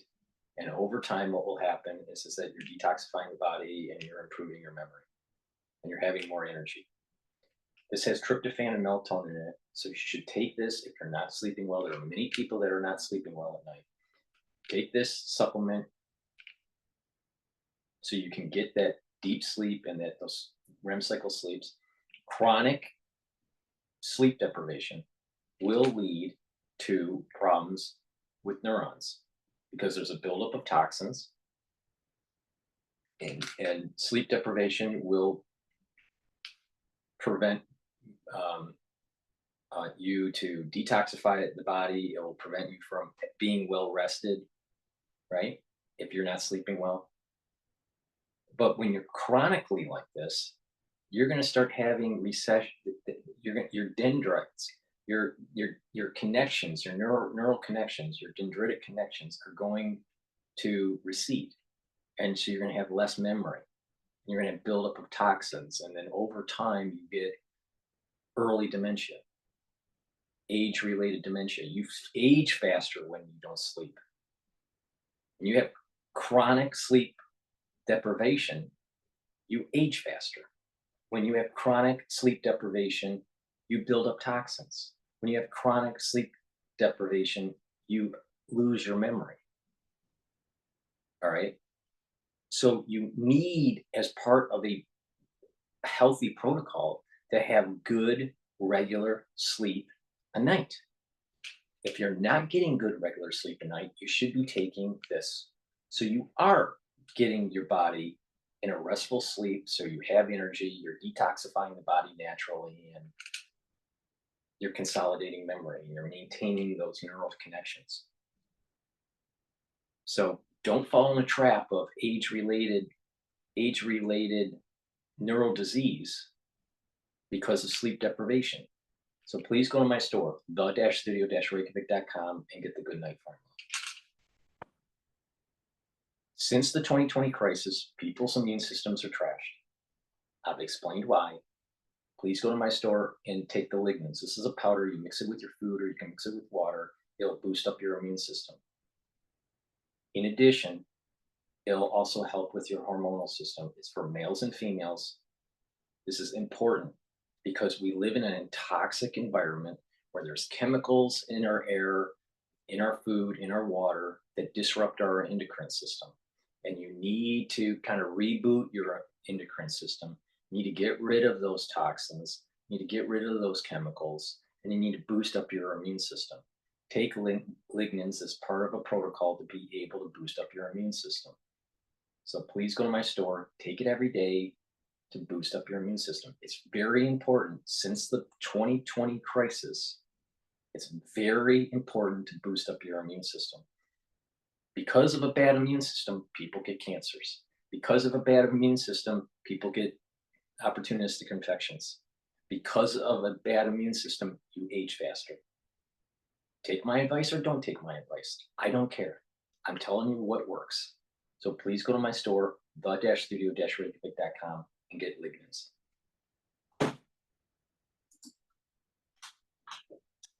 Where these devices came from, Taiwanese firm that opted to allow some third parties to manufacture their design.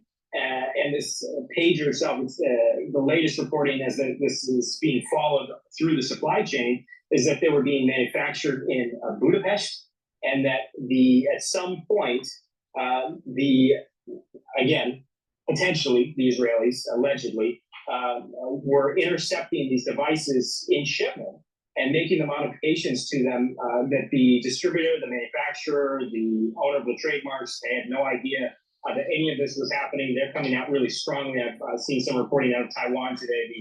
The CEO is giving interviews saying, absolutely not. We had no idea. We had no way of knowing that any of this was intercepted in its journey to the distributor and then again to its final destination when Hezbollah was purchasing. But again, at some point, you've got a shipment here for allegedly, as Reuters is reporting, that there were 5,000 pagers ordered of these devices ordered by Hezbollah. So, I mean, it's 2024. How many companies across the world are putting in that big of a shipment for devices that are pretty much obsolete, except at the time, Hezbollah buying 5,000 pagers? It seemed like a fairly easy equation for Israel, allegedly, to work this out and to try and intercept before they were distributed. Thank you very much, Zach. That is Zach Anders, who is a freelance journalist. He's based in Tel Aviv. A lot of information there, so I hope that has begun to make sense of what's happened. Now to the Middle East. Hezbollah has blamed Israel for the deaths of 12 people and vowed to get revenge following the explosion of thousands of pages yesterday. Israel has made no comment, although multiple reports say that Israel's Mossad spy agency is responsible. So it does rather beg the question, what will Hezbollah do next? Just to get the latest from on the ground, we're joined by the reporter Edmund Bauer, who's in Beirut. Edmund, what's the latest that's being said there about how, if it was Israel, how these pages were tampered with? Yeah, we really don't know at the moment exactly how the pages were tampered with. There's a number of different theories going around that they may have been intercepted en route.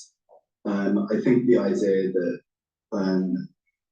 the initial theory that the battery inside the pager was combusted remotely has been, if not debunked, I think many people are doubting it. Having seen so many videos yesterday of pages exploding, it looked as if there was a small charge which was detonated either remotely or with a timer. Everything at the moment is really just speculation in terms of how the operation was carried out. There's one small thread, isn't there, that the Taiwanese brand that was on these pages, Gold Apollo, that company says they denied involvement in manufacturing, saying the manufacturer was subcontracted to a Hungarian firm. Right. I mean, most of my reporting has been just in hospitals here, looking at the injuries that have been caused. Exactly what led those pages to go up all over the city or all over the country. I haven't been following this. What kinds of injuries have you seen? There are numerous injuries. The latest press statement from the health ministry says that a number of amputations have been carried out up and down the country. People are reporting burn patients in hospitals. I spoke to the minister yesterday, and he told me that every hospital in the country is receiving patients. I believe it's still the case that most victims or most patients are still suffering mostly injuries to the hand, to the face, particularly to the eyes. And this is what we're hearing the most of. What is being said there about any potential retaliation by Hezbollah? Retaliation, we're still not sure. The Hezbollah's leader, Hassan Nasrallah, is due to speak tomorrow at 5, so we'll see.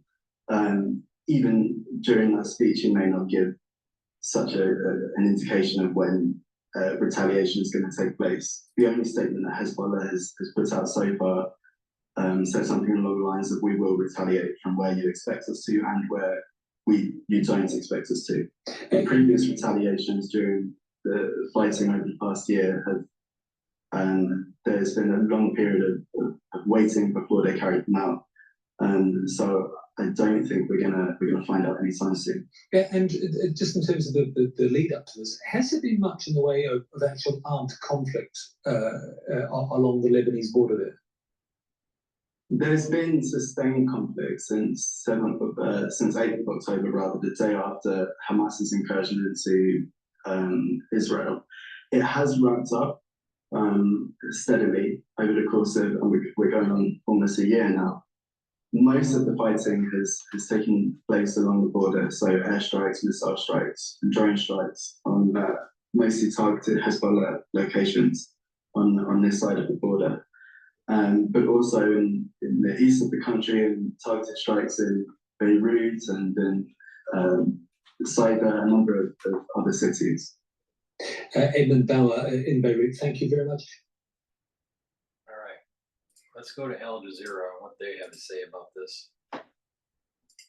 But before we do that, please go to my store, the-studio-reykjavik.com, and get zeolite. Zeolite helps to detoxify your body from heavy metals, chemicals, and toxins.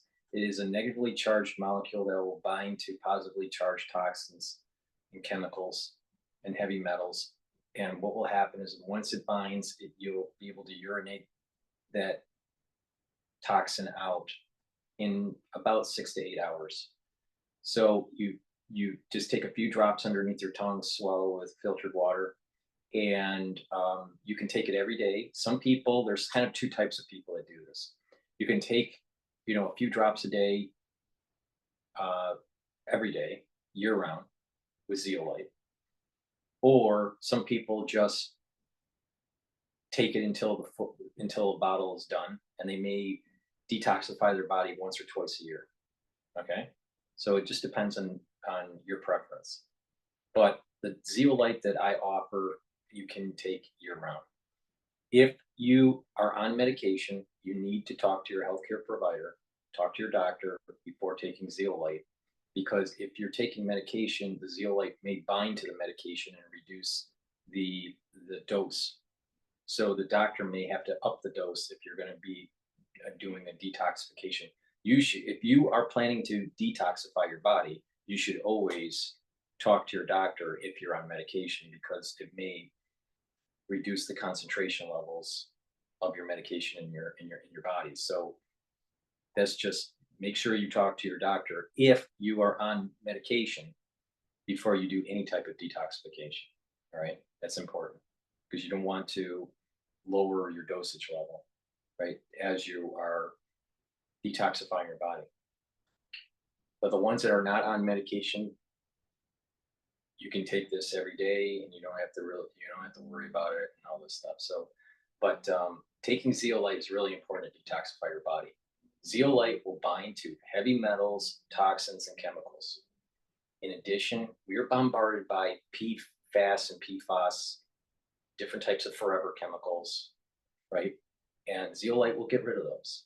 So what you do, if you want to get rid of forever chemicals, stop with the exposure. Find out what your body is being exposed to that's a toxin, especially the forever chemicals.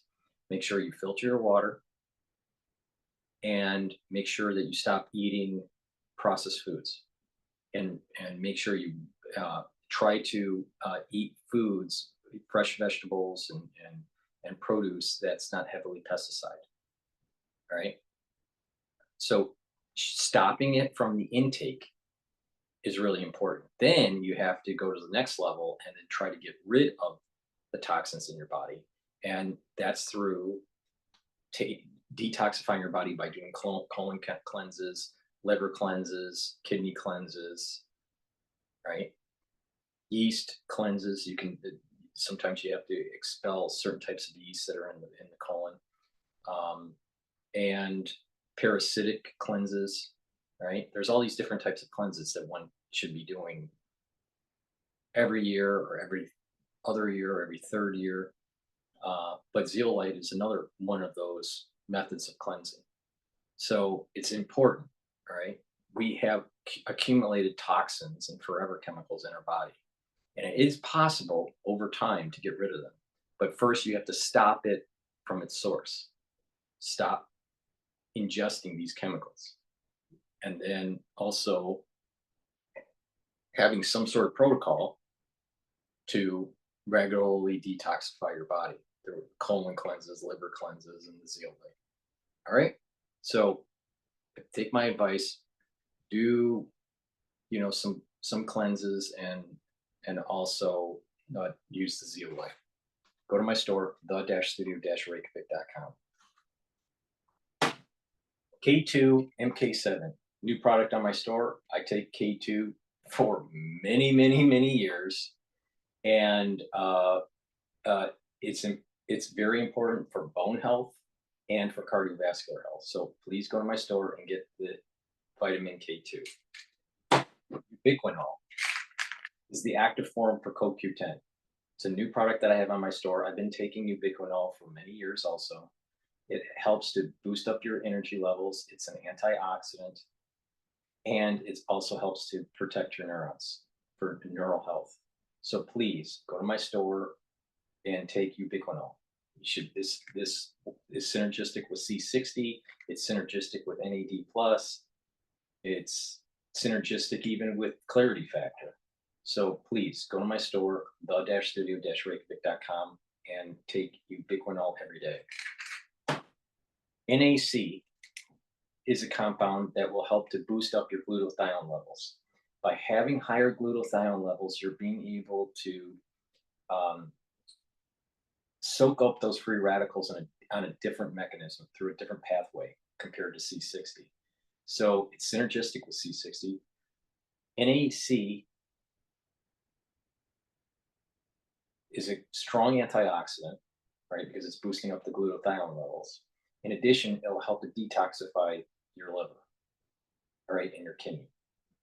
In addition, it helps with mental mood, all right? Kind of helps with that whole ADHD and anxiety issue, right? So NAC take to boost up your glutathione levels, so you have a very strong antioxidant, right? Help to detoxify your body and to help with mental health. Please go to my store, the-studio-reykjavik.com. I have an applicator set that you can purchase that you can put the structural nanosilver liquid in. It has a nasal spray, a dropper, and a spritzer. It's a great way to carry the structural nanosilver liquid with you in your bag when you need it. So please go to my store, the-studio-reykjavik.com, and get the applicator set. Questions are being asked as to how 5,000 encrypted personal communications devices could have been tampered with after Tuesday's unprecedented high-tech attack on Hezbollah members. The owner of the Taiwanese company linked to the pages was quick to distance himself and his company Gold Apollo from the attack. I am the chairman of Gold Apollo. I'm here to explain to you today that we've established a long-term certification with BAC in the past 3 years. We have an agency cooperation relationship and a cooperation agreement. We license our company's trademark to them, and the products discovered in this explosion are not our products. Meanwhile, there's been speculation in the Israeli press as to the timing of the attack. It seems like there are several reports that show that this was not a planned, premeditated attack for yesterday. It was something that Israel had in the works and possibly had to use it or lose it yesterday because apparently Hezbollah started to be suspicious. The scale of the attack has not been seen before. A small amount of high explosive was likely added to each pager and detonated when the vibration function of the pager was manually switched off, ensuring the person being targeted was within range of the blast. However, the impact on Hezbollah remains unclear, since these pages were not the only means of communication for the group. It is true that the pages have been compromised, and the way that they were conceived, it made it extremely difficult, almost impossible for any routine or even expert check to identify the explosive in the system. Now, there is another system that Hezbollah has that is very secure, works completely differently. The old pages still exist, and more than 100,000 Hezbollahis have the old pager. Only the new pages have been compromised. With several dead and thousands injured, there is no doubt Hezbollah has suffered a setback, the size and sophistication of which is now only beginning to emerge. Alex Katopoulos, Al Jazeera. Let's talk about this with Jodie Westby, Chief Executive of Global Cyber Risk, in a bit more detail now. She joins us from Washington, D.C. Welcome to Al Jazeera. So, pages, of course, in many people's minds are very much outdated communication devices, aren't they? I mean, firstly, explain why Hezbollah was using them at all. Well, they were harder for them to intercept and to trace the communications. So they went back to old technology. So they thought their communication line would be more secure. And subsequently, of course, this pager network, as you say or suggest, a shield against, I suppose, hacking, has instead become this weapon of mass destruction. I mean, how much do you think this is a setback for an organization like Hezbollah? Is there, for instance, a fallback communication system they could employ to continue operating? Well, this is digital warfare. And what they did essentially was try to take out a line of communication for Hezbollah. And clearly it was planned, patiently planned for some period of time. And so it was effective. I wouldn't call it a weapon of mass destruction. I would just call it an autonomous weapon. And executed military action. But it was certainly one that impacted civilians and others around. So it's questionable whether it was really within the laws of armed conflict. There are, of course, an awful lot of questions, aren't there, over where these pages came from. The Taiwanese company Golden Apollo saying they were made in Hungary by another firm. No evidence as yet that is the case. No sign of any production line. I mean, what would it take, in your mind, in your expert opinion, to weaponize these pages on what appears to have been an industrial scale? It wouldn't take, it would take some knowledge and expertise and careful planning and a lot of connections along the way, which it sounds like that this woman that was the representative for the company in Hungary, BAC, that if they had done more investigation into who they were doing business with, Golden Apollo maybe wouldn't do better business with them. But there's always that little wink link. And this attack is not so unprecedented. Remember Stuxnet, when the US was blamed for planting backdoors and blowing up a Iranian nuclear centrifuge capability in Iran. And then also in 1982, we put backdoors in software that was sold through Canada to Soviets and ended up blowing up the Trans-Siberian pipeline. And so these kinds of attacks have happened before, but this is one that just was most recent, and it also, unfortunately, was conducted in a way that it wasn't a pipeline or a piece of equipment. It involved real people and civilians. And Jodie, of course, now that this deadly genie is out of the bottle, Israel playing its hand here, sending a very clear message to its adversaries and others around the world. Is this, in your opinion, now the new face of warfare? Well, yes, these are autonomous weapons. So you'll see through cyber hacking. You would see through the use of tools like Pegasus, the spyware that was through the NSO Israeli company. You will see the technology leveraged in ways and combined with kinetic warfare. So there can be a military advantage. This is what countries are going to do. And unfortunately, leaders around the world are very slow to address this issue within the laws of armed conflict. And that is worse. All right, Jodie Westby, Chief Executive of Global Cyber Risk. Thanks for joining us.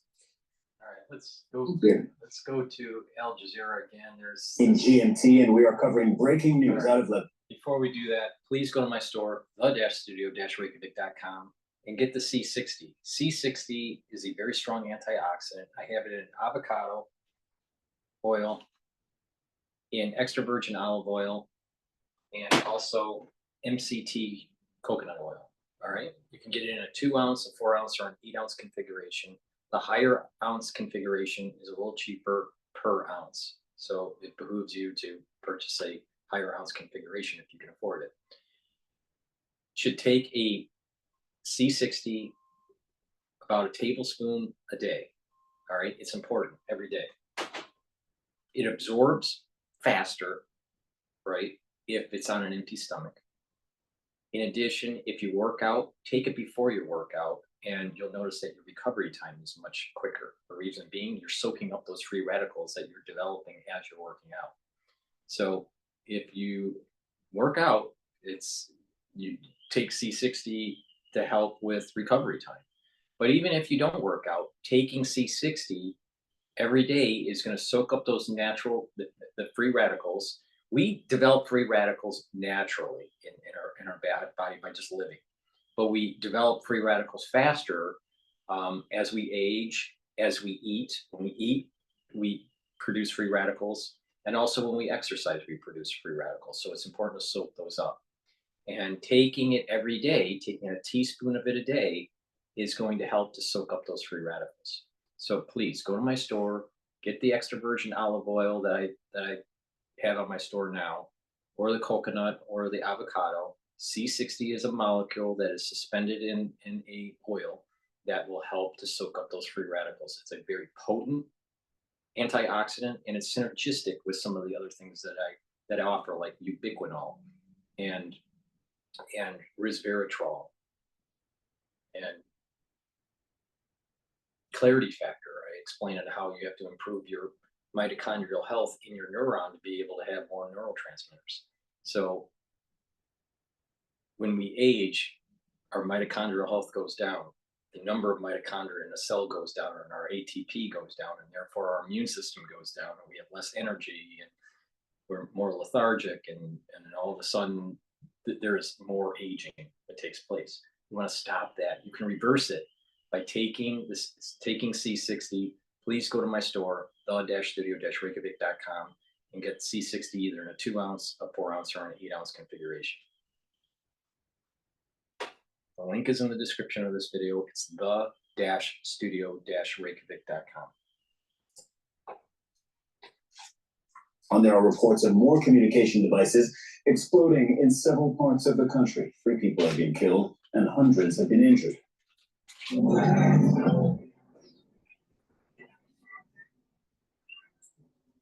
One blast occurred during the funerals of Hezbollah members in Beirut. That's what we've just seen. It's being reported that handheld radios had exploded, not pagers, as we saw in Tuesday's attack.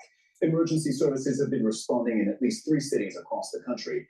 Hezbollah's leadership says that the group is facing, quote, a new phase, and that, again, another quote, punishment is certainly coming. Well, our correspondents are covering this across the region. Ali Hashem, whom you've just heard, is in southern Lebanon, in Tyre specifically. Hamda Salhutin is in Amman, Jordan. First, though, let's go to Imran Khan, who is outside the American hospital in the Lebanese capital, Beirut. Imran, this is all very new. We are trying to piece together a comprehensive picture of what exactly happened. So when did you become aware of new explosions, and where did they occur? Well, we started hearing about the explosions about an hour ago. We were hearing that there was one explosion in Dahya, in the southern suburbs of Beirut. We subsequently managed to confirm that. And then we heard a lot of ambulance activity in where I am. Now, I'm in Hamra. It's occasionally called the hospital area. There's 3 hospitals in close proximity to him. We heard a lot of sirens, ambulance sirens going off, a lot of ambulance activity in the streets. We also heard that Najib Mikati, the Prime Minister of Lebanon, was due to come to this hospital, one of the centers of the hospitals that have been treating people. He was actually on his way, and then we are now hearing he's cancelled his visit because he wants the hospitals to concentrate on the victims that may well arrive here. Now, just out of shot, in the last hour or so, medical staff have come out onto the streets. They're wearing protective clothing, ready to treat people. So it looks like there will be people coming to this hospital. So that's what we know so far. But what we are hearing is there have been several explosions in Beirut itself. We don't know what areas they are in, but certainly if there have been more explosions of those walkie-talkies, and that's what we're hearing, that these are now walkie-talkies that have been targeted, they will be coming to hospitals like the one behind me. Imran, situate us, because the footage that we're watching right now that's in the center of our screens is of this explosion that occurred at a funeral in Dahye. That's in a southern suburb of Beirut. I understand that is a predominantly Shiite suburb. What can you tell us about the area? And is there anything that we learned from the fact that it happened there? Well, 8 Hezbollah members were being buried today. Those funerals were due to take place at 5 p.m. local time, so about an hour ago, and that's when we heard about that explosion in Dahye as well.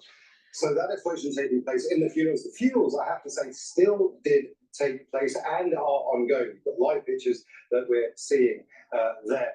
So that hasn't disrupted the funerals per se, but there will be a lot of anger that Israel, which is what Hezbollah have said, it's what the Lebanese government have said, is behind these attacks, have managed to do it again 24 hours later.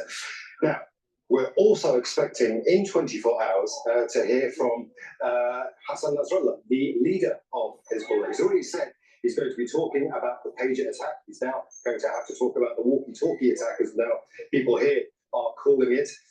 He's also going to have to talk about what he's going to do next. Hezbollah is going to be under a lot of pressure here to try and react to this very quickly. Hezbollah, for his part, his initial statement said that it was in solidarity still with the Palestinians in the Gaza Strip, and it would promise retribution for these attacks. So there's now a political angle to all of this as well. It's not just the medical emergency that's taking place. Hezbollah is a political group, and it is part of Lebanese society, and Lebanese are looking at Hezbollah to see what they're going to do next. But let's talk about the hospitals. Fayyad al-Abayad, the health minister, gave a press conference just a few hours ago. He ran through the numbers. They were extraordinary. He said that between 2,750 to 2,800 people have been injured. Those injured numbers are going to go up as a result of this attack. He said 300 people were still in critical condition. Many of them were in intensive care. He also talked about the fact about 100 hospitals were also involved across the country. And he said 1,084 ambulances were also involved. He said that this put tremendous pressure on the emergency services. And he said it was a Herculean effort from the emergency services. He also said that Israel is not interested in a diplomatic solution, and Lebanon, the emergency services, because he's the health minister, needs to be prepared for long term. And that's his words. He said, we have enough emergency services, supplies and staff to last 3 months, but we need a lot more than that. Imran, thank you very much for that reporting, both on what happened in Beirut and then the hospital, the situation at the hospitals. You're at the hospital outside or near the American University of Beirut, which of course is still treating hundreds upon hundreds of patients from yesterday's attack. Almost 3,000 people were injured, 9 were killed. We're going to go now to Ali Hashem, who's in Tyre in southern Lebanon. Ali, you can fill out this picture for us. I'm curious to know what you've been able to confirm on your end. Well, what we can confirm is that there were several blasts that took place simultaneously, just like yesterday, as if it's the second wave of the pager attack. But this time, it was mostly walkie-talkies or radios. But now we're hearing also that some solar devices also exploded, some batteries in cars exploded. So it's a bit ambiguous. The picture is not clear yet. And if we are able to understand what is happening today, probably we would be able to understand what happened yesterday. Because what's been said yesterday about the pager attack is that explosives were planted inside the pagers. But if today things are happening, I mean, in the batteries, this is what I understood from some sources. The batteries, the new batteries that are inside the walkie-talkies and batteries inside different devices. So probably, and I'm not a technical person, but probably there's something different here. And it could be a kind of a cyber attack. It could be a kind of a cyber attack that's causing all these devices to explode simultaneously. Here, where we are in the city of Tara, I was in a funeral just a couple of kilometers behind. We were in a building and then we had an explosion. First of all, we thought it's sonic booms, and this is very normal here in this area in southern Lebanon, which is like 20 kilometers from the border. Well, later on, we started hearing that there's a car that exploded just behind us. We saw the car, it was ablaze. But it was ablaze in a way that it was not targeted with a drone. It was kind of something exploded inside the car. So it imploded. It exploded just on the other side of the building where we are, another explosion was heard. From within.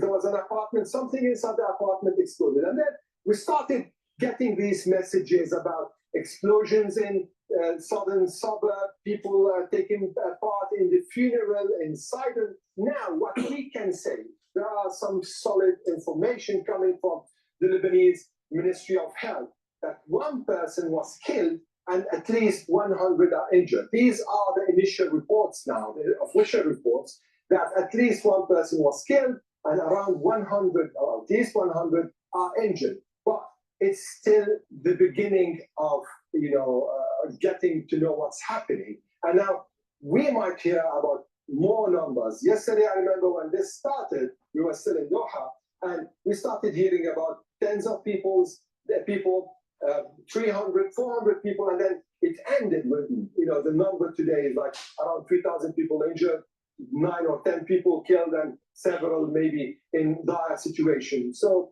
what's unfolding today can't be disconnected or unlinked to what happened yesterday. This is connected, this is linked, but what happened yesterday maybe was kind of limited to the pagers. Today, there are reports that it's not only the walkie-talkies, but also other kind of devices. Some even are suggesting laptops are exploding. But we need to watch and see and get maybe a final understanding from the authorities here. Yeah, as you speak, we were looking at the picture of a walkie-talkie that exploded. So that's certainly one of the devices today that was weaponized. How exactly that could take place, we don't exactly know. We'll get answers, I assume, but not today, not immediately. I mean, do you know, were you able to make out who was targeted? You told us that you saw a car that exploded. You told us there was an explosion in an apartment. Now, yesterday, the pagers that all exploded belonged to members of Hezbollah. We saw that the funerals for Hezbollah members were targeted today in southern Beirut. I'm telling you, this is just like Munich, the movie that's dealing with the unit that was taken out, the terrorists, back in the 70s. Just like it. It's amazing. Are you seeing the same thing where you are in your part of the country around Tyre? Is this all tied to Hezbollah members? Well, sir, to take things into context, there's a big confrontation between Israel and Hezbollah. So mainly the target of this attack is Hezbollah. This is something that we can't but emphasize. The target of this attack is Hezbollah. But are there not people around Hezbollah? Are there not people that could be in a car with a Hezbollah person, or in a funeral beside a Hezbollah person, or probably using a car or a laptop or a phone that was with someone from Hezbollah? I mean, so the fact is that it's directed towards Hezbollah, but people who are not Hezbollah also were impacted by this. Now, aside from the impact, the direct impact, which is just part of this security war, what they call the gray zone battles, that's already taking place in the middle of a wide range confrontation in the region that's been raging for a year now. There's also an impact on the people and the feeling of uncertainty. People aren't able to understand or consume what's happening, whether they are in the middle of a war or in the middle of a transitional period in this war. Everyone is trying to find their way towards the day after. And this is the big question here. Does this have a relation with the southern border, just where we are standing here, 20 kilometers from where I'm standing? Does this have a relation with an escalation that Israel is preparing on the southern border? And we've been seeing all these discussions in Israel with respect to the northern front and we're bringing back the residents of northern Israel back home as a main objective in Israel's war in Gaza. So this is one of the big questions. But this multi-layered conflict is just getting out of control day after day. And I remember me and you have been on air for the past 12 months or 11 months, and we've been saying that things are getting out of control. But the issue is that every day there is something new. There is something that no one really thought out. It's like unthinkable things are happening. Ali, as you say, you've spent so much time reporting in Lebanon, and a lot of reporting in Lebanon is reporting on Hezbollah. So I'm wondering, even though this has just occurred, everything we're seeing this afternoon, are you already hearing from your sources? And if so, do you have an inkling of, what inside Hezbollah, what they're saying, how they're looking at this, how they're thinking about this? Well, there is something that's obvious now, that Hezbollah is in a situation of rethinking the structure. What's happening? The security apparatus in the party or in the organization, the viability, the preventive, the preventive layers that they have. Are they failing? Are they under an Israeli leverage? Are they being compromised? These are big questions. But in an organization like Hezbollah, that's once again a multi-layered organization with tens of thousands of members, this is not an easy task. Because right now, if a member in Hezbollah has a pager or a walkie-talkie and it's exploding in him, there is going to be big questions even within the organization. And now, this layer is the command and control. Command and control, and it's mainly the communication. Communication is something very, very, very instrumental in wars.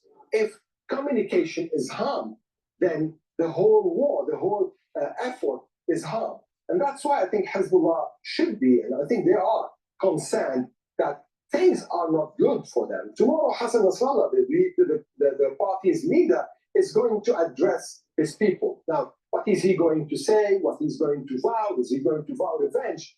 I think the priority for Hezbollah right now isn't going to be revenge. It's going to be to look into the party, into the structure, into the organization, and understand where are the faults. Because these are fatal faults.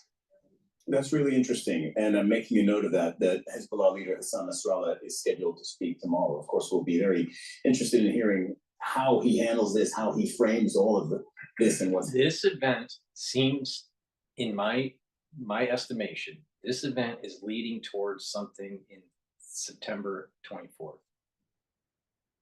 and that how it will perhaps move into that period of time between Rosh Hashanah and Yom Kippur.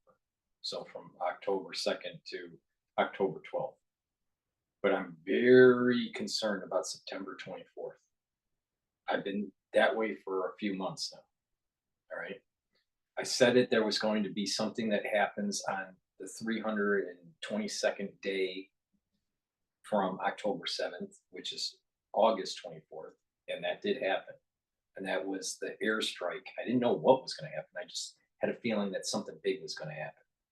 And that was when Israel did the big airstrike against Hezbollah. All right. What's happening right now seems to me to play into an event, and I'm not sure if it's a kinetic event or a diplomatic event, that is going to be in an inflection point, and that is taking place on September 24th. I don't know what, I don't know exactly what, but there's this, I just got this feeling that September 24th is a bad day. Ali Hashem reporting from Tyre in southern Lebanon. Thank you very much for all of that. We're bringing in now Hamda Salhout, who's with us live from the Jordanian capital, Amman. And always the same reminder, we're reporting on Israel from Amman because the Israeli government has banned Al Jazeera from reporting from within Israel. Hezbollah, once again, blaming Israel for everything that's happening there, not just the pager attacks in Lebanon yesterday, but today the walkie-talkie attacks. What are you hearing and what's being said inside Israel?